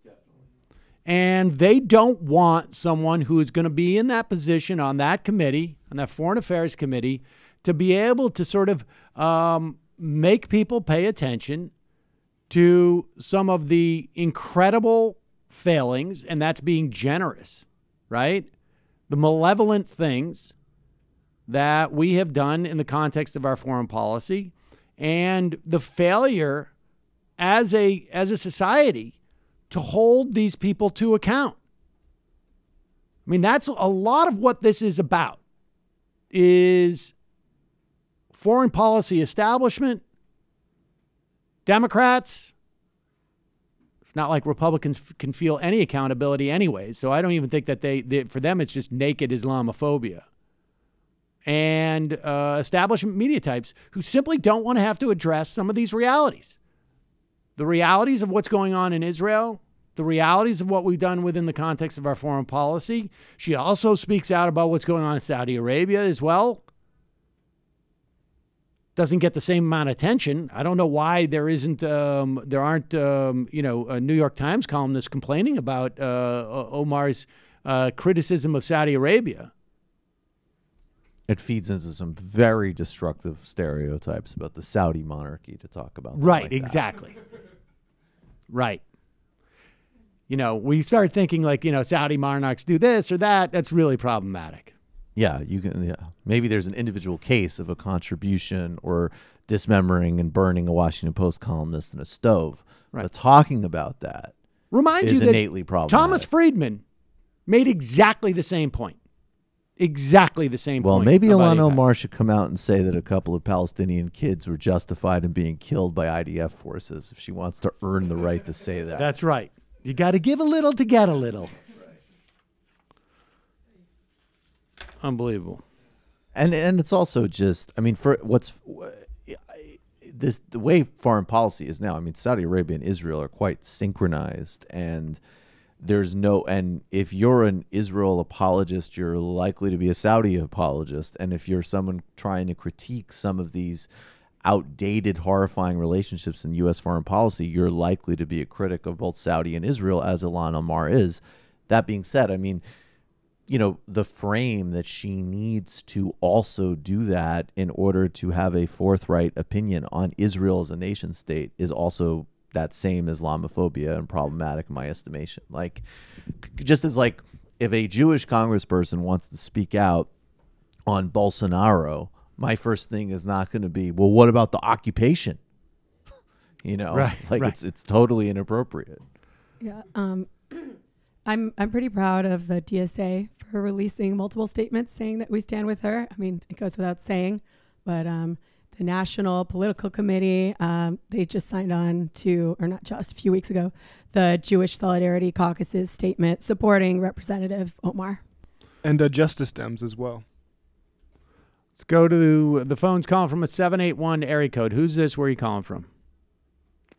Hey, guys. It's Tim from Boston. I've been trying to get through for months. Oh, well, congratulations then. I think the same libertarian guy that got upset about us serving lunches for kids in public schools called in a second time and beat me to it recently. And it's its own special sort of punishment to have to sit and listen to him with those sorts of calls. Believe me. Anyway, hello to everyone. You guys are really a blessing. Thank you for the good works that you do. Thank you. I've been trying to call in about a subject that I think is really important, and both you and Jamie had spoken about it from the sort of mirror image side of the subject. So you had been saying that you were concerned about the humanization of Dick Cheney in the new film called Weiss. And I'm 40 and I lived through all that. And, you know, I share your fears of Richard Cheney. He's a dangerous human being. And then Jamie had a similar stance. She was saying that it's sort of inherent conservative propaganda to humanize those folks. The concern I had on the other side of things was that I felt that humans generally find solace in the idea that we could spot someone like Hitler as if they were some sort of supervillain, and we'd all know, you know, from a distance. We'd never let that happen because we'd spot them and we'd know, as if these monsters throughout history weren't like fully functioning members of a social circle that were, you know, you hear people say like they're nice to their kids and stuff like that. No, as if I get your point, is that it's important to keep in mind that these people are human and they do have the ability to love their family and then also do horrific things to tens of hundreds or thousands or millions of people. And I think that's true. And I think it's important that I think your point is well taken. I guess my hesitation is just that there are limitations to a 90-minute film. And the medium itself, I think, is very bad at capturing, even what you're talking about, the sort of banality of evil, right? And I think films just don't do that, and because they compress time, because for the most part, it's about milestones, and life is not like that. You don't just see the highlight reel of someone's life. Yeah. And so I just think that a medium like that is really problematic when it comes with when it comes to talk about someone's life who it was so consequential in such a negative way. Like, I mean, I think there's flaws in the medium just to even do, let's say, the autobiography of Malcolm X, let's say. I don't think you capture really the sort of the essence of a guy like that. It's possible in the context of, but if you just want to give some historical beats, I think it's effective in that respect. But the real essence of Dick Cheney's life is the destruction he wrought. And I am torn about, like, yes, it told some of the sort of like historical beats to people maybe who weren't around at that time, but at the same time, it necessarily diminishes the import and the horrors that he unleashed. And that's the dilemma. I mean, I guess on some level, it's also like, that age-old idea of like, you can't take my picture, you'll capture, you'll steal my soul, or something to that effect. Or I think there's some, I think that's a problem. But I get what you're saying, that it is also important to teach, that really horrible things can be done by just average people. And we're not living in a comic book. Right. I rushed to try to call in one day when you guys played a clip of Tulsi Gabbard talking, who I believe is active duty reserves military, talking about how, torture, when there's a ticking bomb and that the guy has placed it, it's straight up out of like the 24 TV series. Right. And it doesn't happen. And the CIA and the military reached out to Fox and told them, you guys need to stop convincing Americans how useful torture is with this brilliant TV show, because it doesn't reflect reality, and you guys are making Americans like too excited about the usefulness of torture. And we don't live in a comic book. We're not going up against the Joker, right? Where you can spot that they're evil. And we don't catch people 48 hours prior to a terrorist attack, with the knowledge to torture them, to get the info out. That's only in films and comic books and TV series. And we have a dangerous inability to separate the fictional from the reality. Great. Well, I appreciate the call, Tim. That's a good point. Thanks, man. All right. God bless, guys. Bye-bye. Yeah, we can remember that they're human when we're trying to defeat them. And then we can say, you know what? I'm not going to empathize with you when your heart tries to kill you again. How about that, Dick Cheney? Yes, I think that's very fair. I mean, a heart's got to go its own way. Critical support for Dick Cheney's heart. Heart's got to go its own way. You cannot constrain the heart. Calling from an 847 area code. Who's this? Where are you calling from? Hey, Sam. How you doing today? I'm doing well. Who's this? Can you hear me? Yeah. Oh, wonderful. This is Brian from Chicago. Brian from Chicago. What's on your mind? Just wanted to thank you guys for your coverage. I want to start listening to the other shows that you guys had there, like Jamie and Michael's, and even literary hangover, but I'm a little broke right now, so I promise as soon as I get some money, I'll become patron. You can check them out for free. Yeah, the vast majority of our episodes are free. Check them out on iTunes or YouTube. Or any podcast app. Okay, yeah, I'll definitely do that because I love you guys. You guys are great contributors to the show. Anyway, so unfortunately, I had to miss the Bernie Sanders rally here in Chicago, but I like I said, like you guys' coverage of it, I've been talking to a lot of people online kind of about Bernie, and there seems to be a lot of weird resentment still.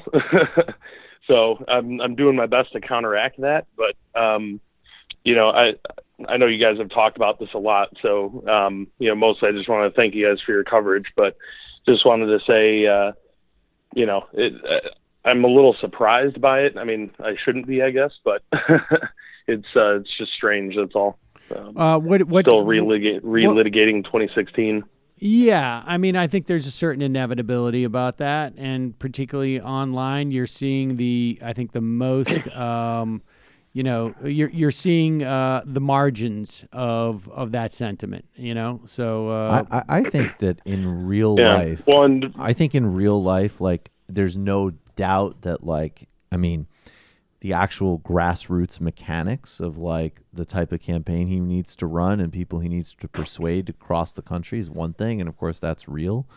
But I think that some of the weirdness and bizarreness, like, it matters because some of these people have prominent platforms and, you know, and narratives get started on social media. But I think it's so disconnected from reality that you could take some comfort in it. There was a piece in Slate where they asked a bunch of Bernie supporters about the idea of the Bernie bro. And some of them were, you know, kind of joking, like, yeah, I guess I fit that description. Like, I'm some, you know, 30-something dude in advertising or something. But there's also plenty of other people's example, like this woman who's like a woman of color, and she's in her 36 years old, I think, who works as a nanny in Upper West Side. And she's like, yeah, I don't even know what that term is. I just contributed $3 because I need this agenda. Like, you know, and I think that has much more of a relationship to reality. Yeah, it's definitely magnified by online and Twitter. Yeah, I definitely hope These so. people have a louder voice on Twitter than they do in the real world. I think only something like 8% of Democrats view Bernie in a negative way, according to one poll that I saw. So that should cheer us up a little bit, I hope. Yeah, I think I saw something where around 12 I think or it's probably 11, just like 12 keep or arguing with the 15%. same people. So yeah, I wouldn't worry about it just, too much. Especially the story was, the story. One of the ones I was thinking of was that there was this whole hullabaloo about Bernie not calling Hillary for advice for the 2020 campaign. What, I want to learn how to lose to Donald Trump? No, thank you. Like, I mean, look, you know, there's definitely bad blood between the two of them, and you know, the Clinton people recently basically fed more or less what you could call a hit job on Bernie, ostensibly arguing that he wanted to take private jets, and when you start to dig down into it, there really was not much of a story there.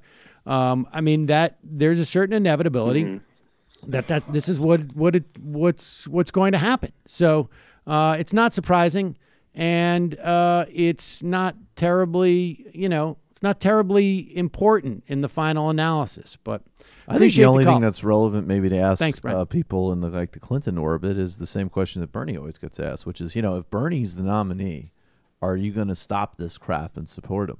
You're going to support who they put forward, because Bernie's already said unequivocally he'll support whatever the Democratic nominee is, unprompted in interviews. Right. Let's go to 886, or I don't know what this is. 88, country code 88. Is that what this is? Who's this? Yeah, hey, Sam. This is Chris from Taiwan. Chris from Taiwan. What's on your mind? Well, first of all, I just want to say Ilhan Omar is legit.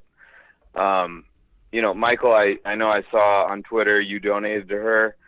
I'm going to donate to her as soon as I get my next paycheck. I think we really need to circle the wagons around her. 100%. She's a good congresswoman. She's a good leftist, and she's a good person. But anyway, that's not why I called. I was actually calling about Bernie. So just to set the context of my call, I donated to Bernie and I voted for him in 2016. This year I donated to him the day he announced, and I intend to vote for him this time as well. And so, I'm all in for him, for all the reasons that you guys have discussed on the show. But I do have one concern about his candidacy, and this is something that has come up on your show before, and that's the fact that he's an old white man. And I got to say, I've talked to a lot of women in my life, and, I'm not talking about centrist or neoliberal women who are disingenuously weaponizing identity politics or anything like that. But I've talked to a lot of women who were just utterly traumatized by Trump's victory. And, Sam, I remember you were talking on Election Day about having to explain his victory to your daughter. Right. And a friend of mine with 2 young daughters posted a similar sentiment on Facebook the night of that election, and it nearly brought me to tears. And so, I've heard a lot of women sincerely express the sentiment that beating Donald Trump with a woman would be a good way to reverse the trauma of his 2016 victory. And that's not just a question of symbolism or representation. That is something that would have a very real, very important impact on the women that we love. And so I guess I'm just calling to say that I think it's really important for Bernie supporters, particularly male Bernie supporters, not to scoff at or minimize the desire that many women, like a friend of the show, Mindy, for example, have to run a woman this time. And just to be clear, I don't think anyone in the MR crew has been, scoffing at that. Quite the opposite.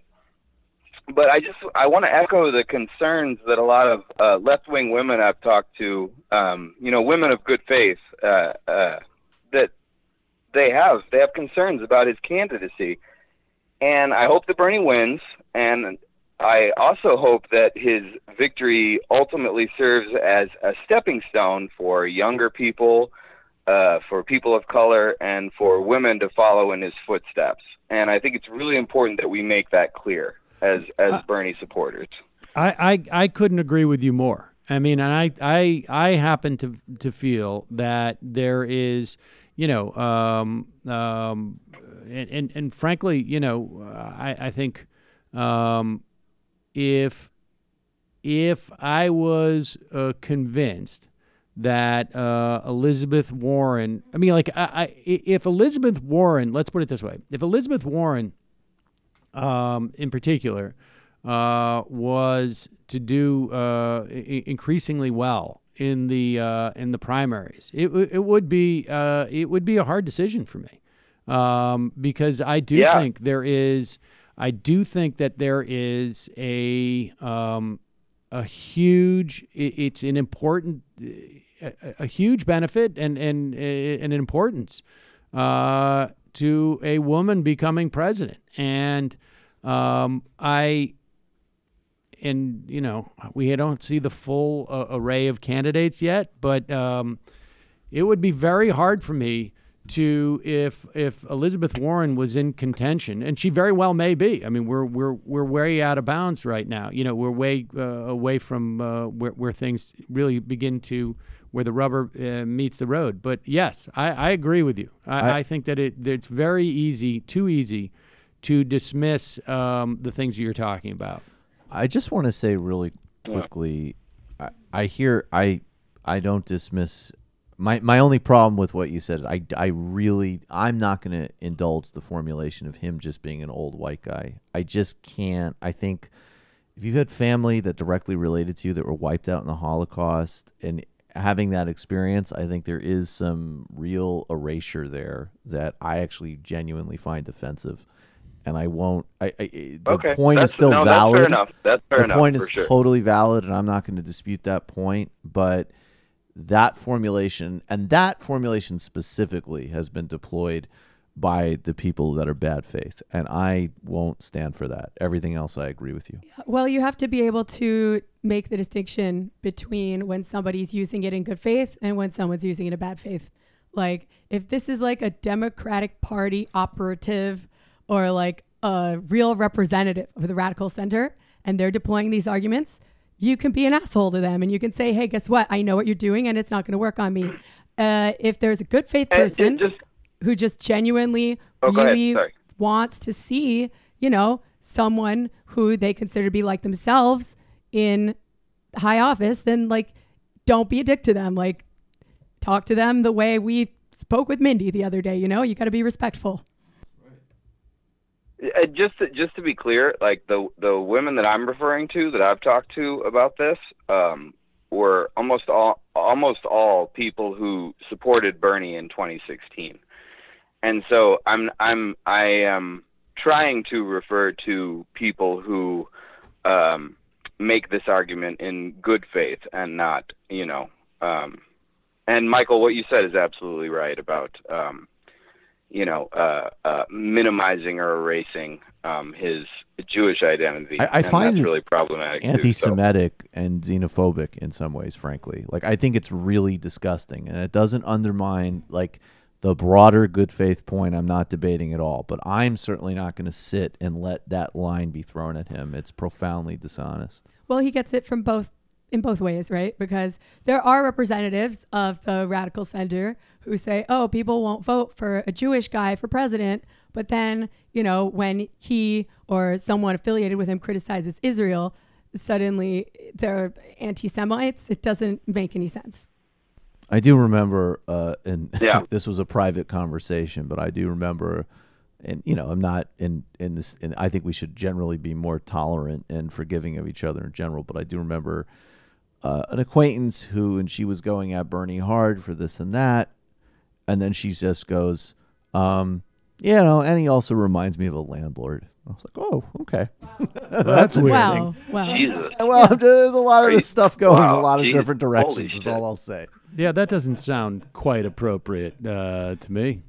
Well, yep. All right. Well, I hope you all believe that this was a good faith phone call. Yeah. No. I agree with you, and I think that saying he's just an old white guy. Obviously, I think his sensitivities are and he's are a little bit more nuanced than that. But from the perspective of, he's not a woman, he's not a person of color, and I think there's definitely an argument that we need someone who represents a break from. Bernie's not exactly like obviously George Herbert Walker Bush. Or Bill Clinton, for that matter, but I think gender is a big issue, at least for me in this perspective. Yeah. I appreciate the call. I'm gearing up to become a big Bernie bitch again during this election cycle. As a communist, I certainly have my left critiques of Bernie, but when speaking to a general audience, I'm gonna set them aside for a minute. Let's go to calling from a 603 area code. Who's this? Where are you calling from? Hey Sam, this is Matt Mason. I'm calling from Texas. Hello, Ben. Ben, did you say your name is? I said it was Matt. Oh, Matt. All right. Hi, Matt. Yep. Hey Sam. I'm just calling. It's sort of afternoon enough, I guess, but just calling in because back in January, the U.S. Army finally released their history of the war in Iraq. And, of course, since it's Army history, it's sort of fraught with the sort of biases one would expect. But I thought it had some really interesting insights into sort of some of the planning for the war that I thought you guys might appreciate.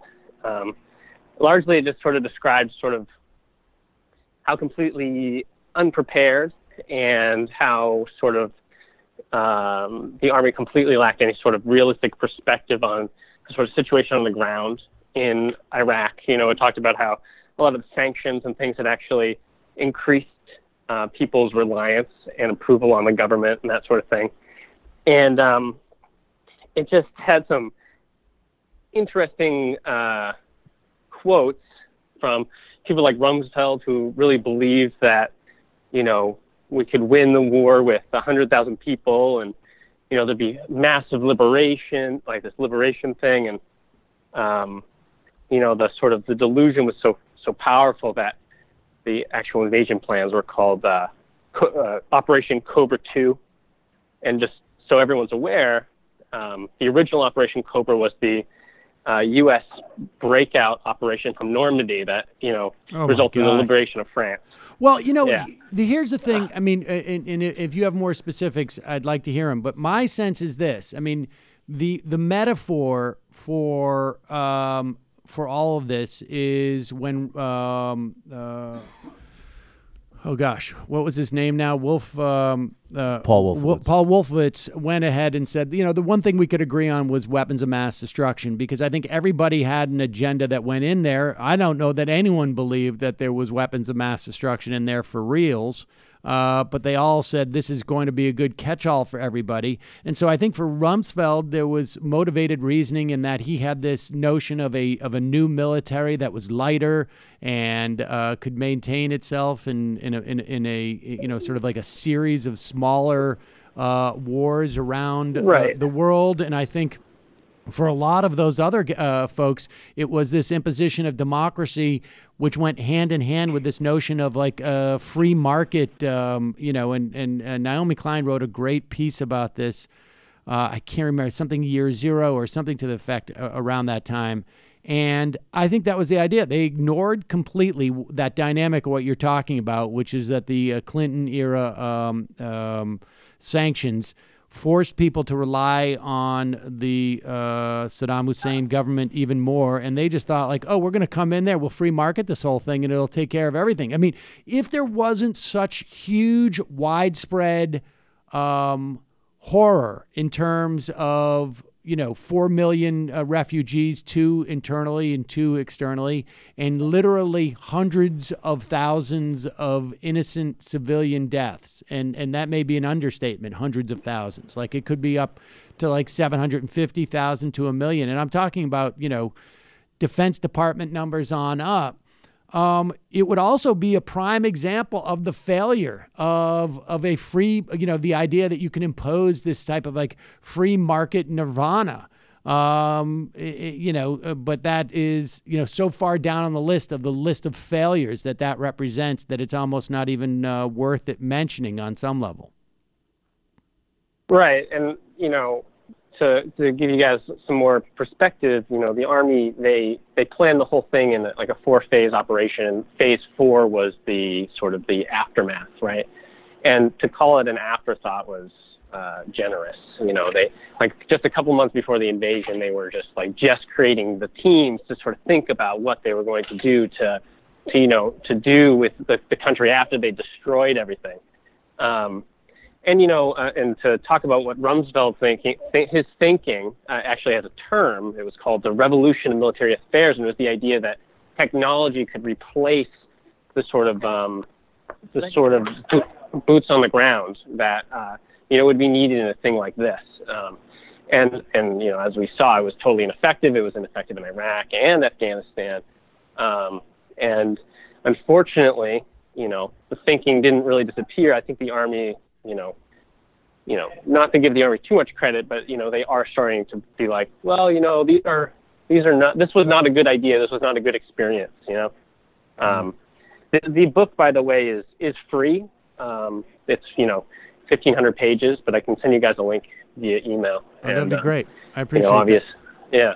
All right. Thanks for the phone call. All right. Well, thank you guys thank you for taking my call. I really appreciate it. And I hope you guys have a good day. All right. Bye. Yeah, there's often some good stuff in there. I've read some releases of Bay of Pigs official histories, and there's sometimes news in there. So my M's, U.S. and the U.K. Did I hear an idiot on the early Fox News segment say there's no ban on Muslims? If true, it's certainly not for lack of trying. Indeed. And, of course, there is a ban on travelers from various Muslim countries. And so in that respect, Mighty Max, after the release of the Mueller report and after the House finds more criminal evidence against Trump, do you think there's any chance that a Republican or two try to primary Trump? Well, Bill Weld, I think, has already announced. Local pizza historian. It's also possible to me that, someone like, what's his face? Former Ohio Kasich might do it, but I doubt it. Level 3 with a longbow, that would make me a yeoman, a medieval equivalent to a sorry if middle-class mercenary, like Robin Hood, the middle-class hero of yore. So just so you know, people have been pandering to the middle class for hundreds of years while stabbing them in the back. Colleen from Connecticut. Sam, you think you have the right to breathe, but that doesn't necessitate that you have the right to breathe oxygen. Hashtag Perry Air. To quote my 4th grade teacher, get out your damn books. We built a miniature dams a few days later. One more Nick, similar to Michael. I went to Puerto Rico over the break. What an amazing island filled with friendly people and diverse ecosystem. Cannot recommend going enough. Michael, did you spend any time in San Juan or was it all in VAKs? A little bit of time in Old San Juan. Fart face. Does Michael have a Michael Tracy impression? Try eating half of a 16-ounce ribeye without chewing and breathing around it while you say, I'm with Jeff on Tucker Carlson talking about how stupid the whole Mueller investigation is. What gives? Jesus wow. Christ. The disco We had an amazing time in Puerto Rico. Curious where the MR crew would rank Inslee on the scale of progressives. At a glance, he seems to be up there with Bernie and Warren. Thoughts? I got to take another look at Inslee, but I like some of what I've heard from him, and certainly the Green New Deal is, I should say, climate change is high up on my list for someone who's going to get active. And I think, you can't. That's one of those policies where it's like a lot of things have to change for you to address that properly, and it's a good way to sort of get that change in. But I would say Inslee's a good liberal. Elizabeth Warren is a great progressive, and Bernie Sanders is a legit class warfare social democrat. Crazy liberal. Do you think the Democratic 2020 candidates need to answer for their Sesta Fosta support? If you had a candidate on, would you ask that question? I mean, I would. I don't think that to be honest with you, my guess is that the calculation is either they don't really know that much about it, and so they made that support on a superficial level, or the calculation is like, this is not the hill that I want to expend political capital on, which I think is super unfortunate. Yeah, I mean, I would if I were the kind of show that had on elected politicians or candidates for office. That is one big issue. In fact, in the debate that we're having right now around how if the DSA should get involved with Bernie's campaign is can we do anything to push him or hold him accountable on things like Sesta Fosta, where he goes against the mainstream DSA position and the human rights position on something. And I promise you he's aware of this and it's made the political calculation. And one thing that I've brought up in these discussions too is like, we know that if he does the right thing, he's going to get hammered on it by liberals and by bad faith actors and by people who, you have an inordinate voice but shouldn't actually be listened to. So we need to say like, we have a lot of sex workers in our organization. We're in a coalition with Decrim NY, and we're going to be loud voices and support you when people inevitably attack you. Yeah, I mean that's the dilemma, right? It's like, is it worth it? And it's not like there aren't other issues where he has been the lone voice, and fortunately, to a certain extent, a lot of people have come around. And just talk about this sort of like, generically. Is it worth it for a candidate or a politician in every circumstance to be the lone voice on an issue when they can't affect change, and it's one that could easily be used to prevent them from affecting change in other areas where they can affect change. I mean, that's the Is it true that central Kamala Harris dilemma is coming forward to decriminalize sex work? Is that true? She said that she supports something like the Swedish model, which is not what sex workers' rights organizations want.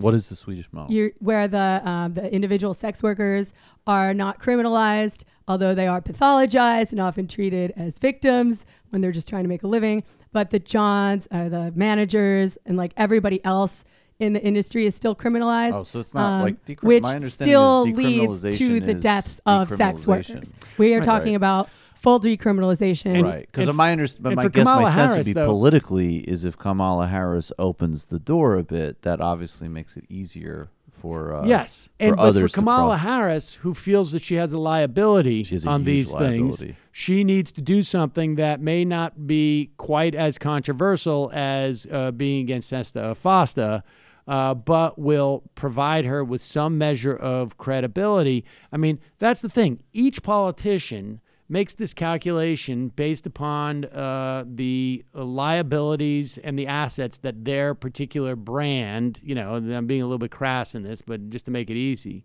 where it sits. And so, I mean, that's, you know, that's the trade-off these politicians make. I'm not necessarily endorsing it or criticizing. It's just the nature of trying to win, you know, 50,000 votes, 400,000 votes, 4 million votes, 120 million votes. As ever, I would imagine that even in this area, when it comes to things like appointments and someone exercising executive power in a way that has a greater likelihood of being better on these issues, my instinct would still be Bernie. Well, certainly. But also, like, he's supposed to be better than most other Democrats, and he's not afraid to take ideological and unpopular stances on things. So it was surprising to me that he voted this way. And if we don't even try to push him on this, it will be kind of a slap in the face to these marginalized communities that we have been organizing with all along. I mean, I think there's value in trying to push them. I mean, sometimes it also actually comes to their benefit that they are resisting, right? I mean, that's just the unfortunate reality of politics. Speaking of the unfortunate reality, one guy I was hoping would jump into the race because I am a fan. Jeff Merkley. He was the one senator in the Senate to endorse Bernie Sanders, but yet managed to maintain relationships with all the other senators in a rather tricky political situation. The only thing I can tell you is that I would like to see him be the new Senate Majority Leader. We have one, but I would see it as a big trade up to go from Schumer to Merkley. He is what they call a workhorse. Here is his announcement that he's not going to run for president. Today, I'm announcing that I am not running for president. I believe that there are Democrats now in the presidential race who are speaking to the importance of tackling the big challenges we face. But what I'm also sure of is that right now the Senate is not prepared to be a full partner in this fight. My best contribution is to run for re-election and do all I can to help the Senate be a full partner in addressing the challenges before us. So over the next 2 years, while I ask Oregonians to re-elect me to the Senate, I'm going to help elect a president, senators, and other leaders who will live and breathe the fight, even or especially when that means standing up to very powerful opponents. I'll work to help build coalitions around bold policy solutions. And I'm going to work to fix our broken and dysfunctional Senate so it isn't just a graveyard for good ideas. To fix America, we must fix the Senate. Three things occur to me. One, I think he's a great senator. Two, not exactly a overwhelming charismatic presence. Three, if I ever, never, ever see that second angle on a video again, it will be too soon. That what? Why can't we just have videos where you shoot when people are talking to a camera? You do a medium and a close-up or a wide. But why do I have to have like a view as if like I'm somebody in the room on the shoot? Like, oh, this is the gaffer perspective. He's the guy who's standing by to do the lighting and is watching him talk to camera. I cannot stand that. I thought you were going to say that you want that jacket. I like the jacket. That was what I'm surprised by. I like the jacket. Handyman jacket. But it's honestly Jeff Merkley with the like, handyman what's jacket. going on? He's my favorite Who's senator. still shooting this way? I'll tell you, well, I want to know what's going on since now it's time to endorse Bernie, homie. No, you know what's Stay in funny? the Senate, No, he abolish said the specifically filibuster. Democrats. Yes, plural. He's trying to set himself up for a leader. If I were to stage an interview, I probably would use that method just because I've seen it so often, and I would just probably copy it. It's horrible. I just, for the life of me, I don't understand like why people think that's even remotely interesting. You're doing a thing. It's not a thing. You're not doing anything. You don't see it. You've gotten so jaded. I see it. No, I see it. No, it's filmmaking. It's not filmmaking. It's getting another angle of their face. It doesn't make any sense See, whatsoever. I wasn't really buying it until that happened. Well, I have no opinion on this. Here is this is Poppy Harlow. She is a CNN host, and she is interviewing Jamie Raskin. And the idea, I mean, this is just sort of stunning. The idea that you could actually in any way compare the Republicans' investigations during the Obama administration to any investigations the Democrats would be doing now. I will remind you that not only did the Republicans vote over 50 times to repeal the ACA, and never, ever, once they controlled the government, did not do that, right? I mean, talk about empty promises. There were how many committees that investigated Benghazi? 7, 8?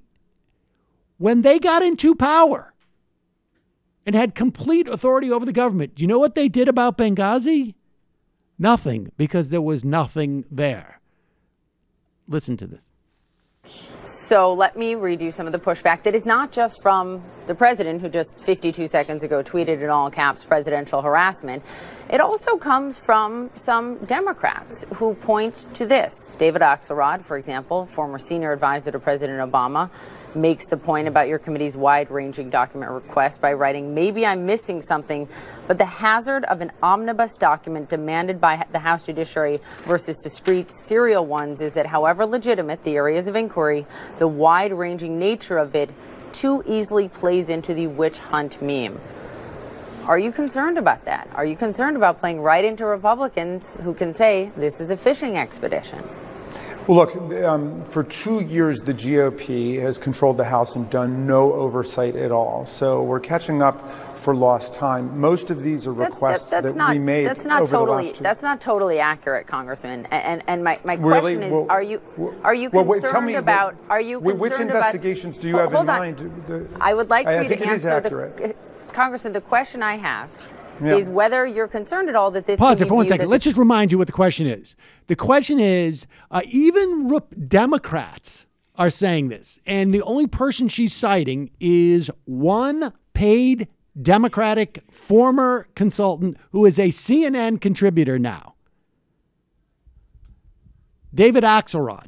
And I don't even know how long he lasted in the in the White House, right? He was in the White House for like 2 or 3 years as a senior advisor to the president in terms of politics. Yeah, I will remind you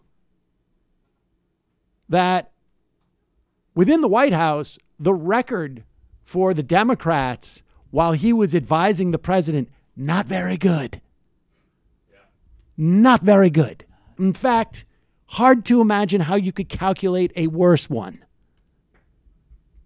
At all that this can be viewed as a fishing expedition. That's all.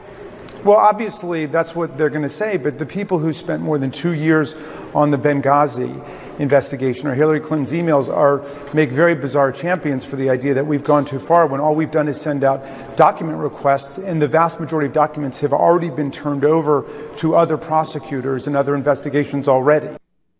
Yeah, you know what might be a clue that this is not a fishing expedition? Would be literally the dozens of indictments that have already been proven.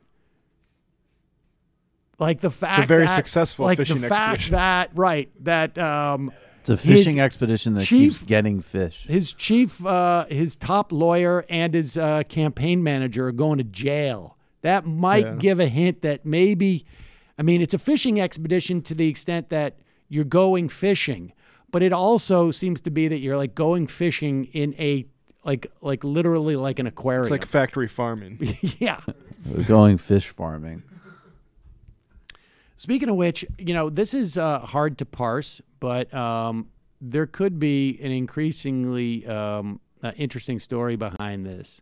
The relationship between Fox News and the Trump White House is, I think, on one level, fairly obvious, right? I mean, you have the guy who oversaw the all of the sexual harassment that took place at Fox News. He is now working in the White House, Bill Shine. You have Sean Hannity as a direct advisor to Donald Trump. But nobody calls Sean Hannity. And so maybe it's not terribly surprising that there is a deeper relationship, according to Gabriel Sherman, who was on Chris Hayes' program last night. I mean, the funniest part about this on some level is just to watch Hayes' like sort of complete shock at the possibility that there was this deep of a relationship between Rupert Murdoch and Donald Trump. Another point I want to make is this is not just about politics. This is about big business, right? Rupert Murdoch, the media mogul who controls Fox News, has a personal relationship with the president. The Democratic Congress might want to find out what favors potentially did the Murdoch family get because of this access. I've reported in the past that Trump asked Rupert Murdoch to submit names for the FCC chairman. A close Murdoch associate told me that, in fact, Rupert Murdoch reached out to Donald Trump and asked if his ex-wife, Wendy Murdoch, was a Chinese spy. And the allegation is that Trump talked to the intelligence agencies about her connections to the Chinese government. So if have you reported that? Yes, I mean that's what sources are telling me. So wait, but has that been in print yet? No. Wait, say that again. I want to make sure I understand this. The allegation is what? That sources close to Murdoch told me that in a conversation with the president, he asked him if the intelligence agencies could look into whether his ex-wife was a Chinese asset. And this is in the context of a divorce between the proceedings? Well, they've already been long divorced, but this was just, saying, hey, this is my ex-wife. Could you look into that? That's a crazy thing. Yeah, now I don't know if Trump actually did follow through on that. And as Jane Mayer reported, Trump also, vented about we should get the Justice Department to stop the CNN merger. Nothing was followed up on that. Right. But the fact that these conversations and these mutual relationships are happening is something that crosses the line from just access journalism to whether there is an abuse of power. Yeah, and there you go. It's as good a time as any to remind people that it's very likely that Tony Blair slept with Wendy Murdoch at the same time that Rupert Murdoch was giving him millions of dollars for his institute. She's pretty spy. Cool. Total so just spy. props to Tony Blair. Total spy. It is pretty cool. We need to find a third way to your donations to my institute. Yeah, props and the to fact Wendy. that your wife wants to sleep with me. You are She does calling. what she wants. She spies on who she wants. She's cool. You've not lived till you've slept with a Chinese spy who's married to one of your main patrons. You're calling from a 479 area code. You are the final caller of the day. Who is this? This is Joe from Arkansas. Joe from Arkansas. Welcome to the program, Joe. Hey, guys. Just real quick before I get started, I just wanted to let you guys know a couple of years ago, in my early 30s, I got diagnosed with extreme liver disease. Oy. Been kind of going through that since 2016. And you guys have really helped me out. Just enjoying the programming, and just wanted to call in and thank you guys, Michael, Jamie, Matt. You're all awesome. Well, sorry you're going through that, and I'm glad we can be of some help. No, you definitely helped me keep my sanity. I spent a lot of time in and out of the hospital, so I keep up on all the shows. And there's this one thing over the last week that's just been driving me nuts, and I wanted to call in and talk about it. So the testimony last week with Cohen, I mean, Jim Jordan is an absolute piece of shit. I think we can all agree on that. I think so. But just the way he started that with the indignance that we're going to start this Congress with a witness who's a liar to Congress, just to go back to, Ilhan Omar. She basically did the same thing with Elliot Abrams, who's also an absolute piece of shit, and, has lied to Congress. It's just, I don't know. I guess the hypocrisy is just, it almost makes you want to tear your own eyeballs out. Yes, I would agree. I would agree. And I did have a little maybe a synthesis from the caller from earlier, stuff with Bernie and some legitimate concerns that women might have. I think at this point in time, it's the most important that we get the most progressive candidate. And I totally agree with Jamie that, people want to see themselves in the candidate, and that's totally valid. But I also agree with Michael, the attacks on Bernie are ridiculous. And I think just where the country's at now, that's the most important thing, is to get the most progressive leftist candidate elected. Yeah, I mean, I think, you just got to be aware that it's also possible for people listening to say, yeah, it's maybe easier to say that in terms of, being a male and not having the same, perspective on this as someone who's not a male. But I think, it's just important to keep that in mind. But no, I'm agreeing with that. As far as what Jamie was saying, that's important. Those are all valid things that need to be taken in. But I can just tell you from living in Arkansas and being a leftist, it sucks, dude. I bet. Yeah, and they're sorry, I'm willing to bet that there's a breakdown too in who finds representation more important and who finds policies like single-payer health care more important between more well-off women and less well-off women. I totally agree. And being a poor person myself and relying on Medicaid, I mean, it's been hard, I'm about to turn 36 and I need a liver transplant. So it's not having means in that situation, it sucks. Well, hang in there. I wish you... kind of lucky where I'm at. I'm sorry. Well, hang in there and wish you all the luck. Thanks for calling. Call back in, please, man. Hey Sam, before I get off, I do want to workshop my Sam Seder impersonation. Oh, great. I would love to would love to hear that. Sam, this is Sam Seder, and I really like that Merkley character. He's got a very, very suitable coat. Well, Sam's not taking it well, but that's an excellent impersonation. A little Woody Allen-ish, but I understand why you might go there. I like the video by Jeff Merkley. It's like an impression of an impression. It's like how now when everybody does an impression of George W. Bush, it's just of Jon Stewart. Go more Saul Rosenberg and less Bush? Woody Allen. Yeah. Jon Stewart. Like Jon Stewart's W impression has completely overtaken the real W in people's minds, and I feel like Michael's You don't Sam mean impression. Jon Stewart. You mean what's it? Will Ferrell. Will Ferrell. No. I've never even heard Jon. Jon Stewart had a pretty well-known W Sam. impression too. He did. It wasn't as good as Ferrell's, but he did. Jon Stewart had a serviceable Bush. I don't know. I think it's either Jon Stewart or Will Ferrell. All right. Well, appreciate the call. Either way, thank you. Thanks, guys. Call in with more. That was good.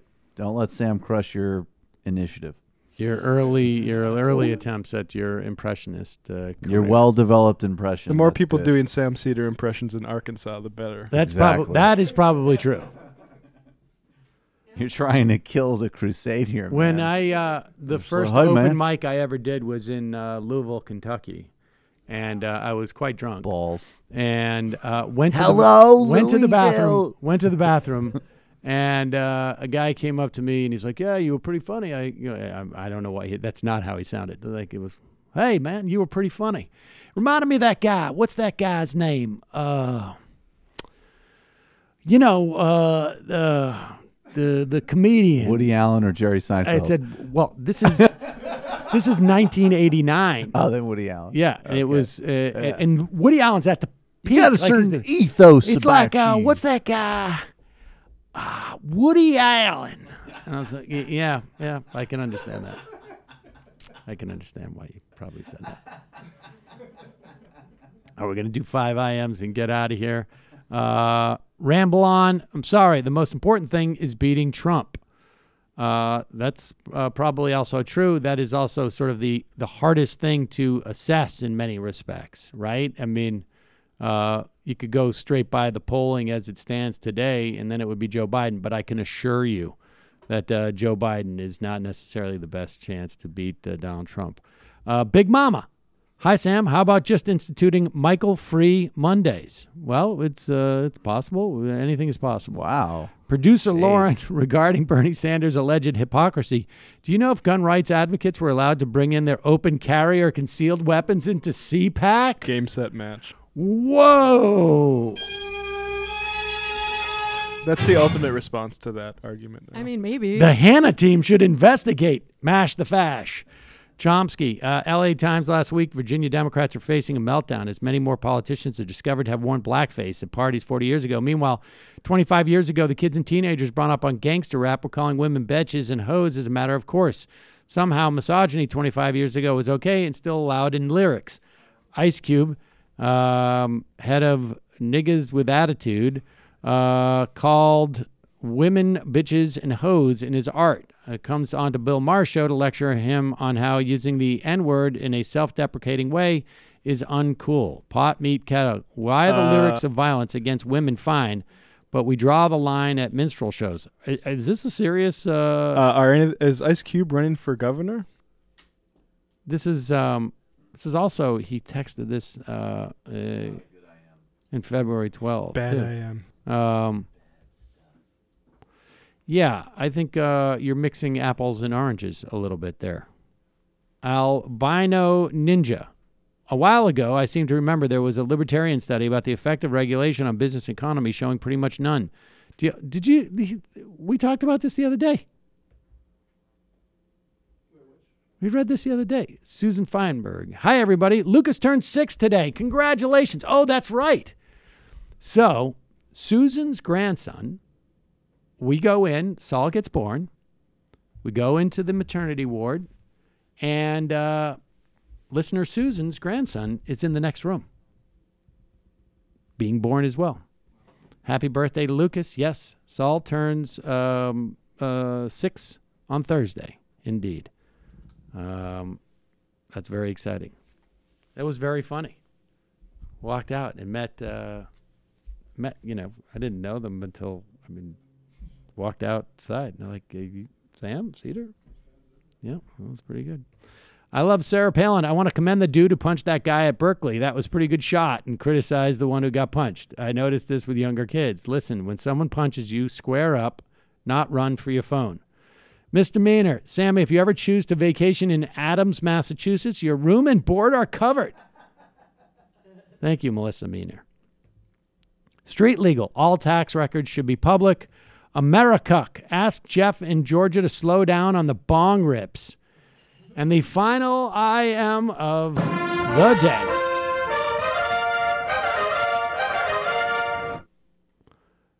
Drill. If you're a Mexican citizen over the age of 21 and are the child of a U.S. citizen and are looking to get a family-based visa to travel the U.S., do you know how long the waiting list is currently, according to the State Department?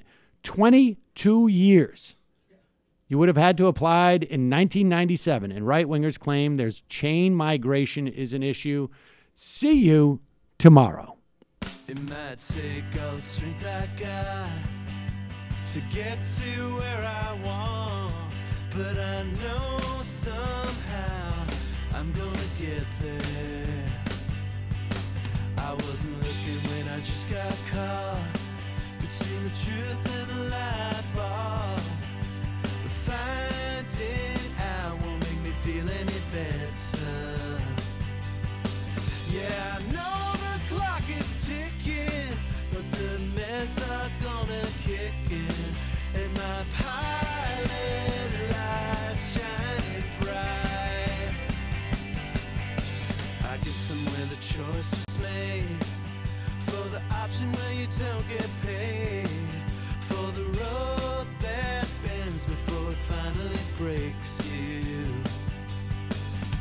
I guess somehow I lost my drive between the 101 and the 5.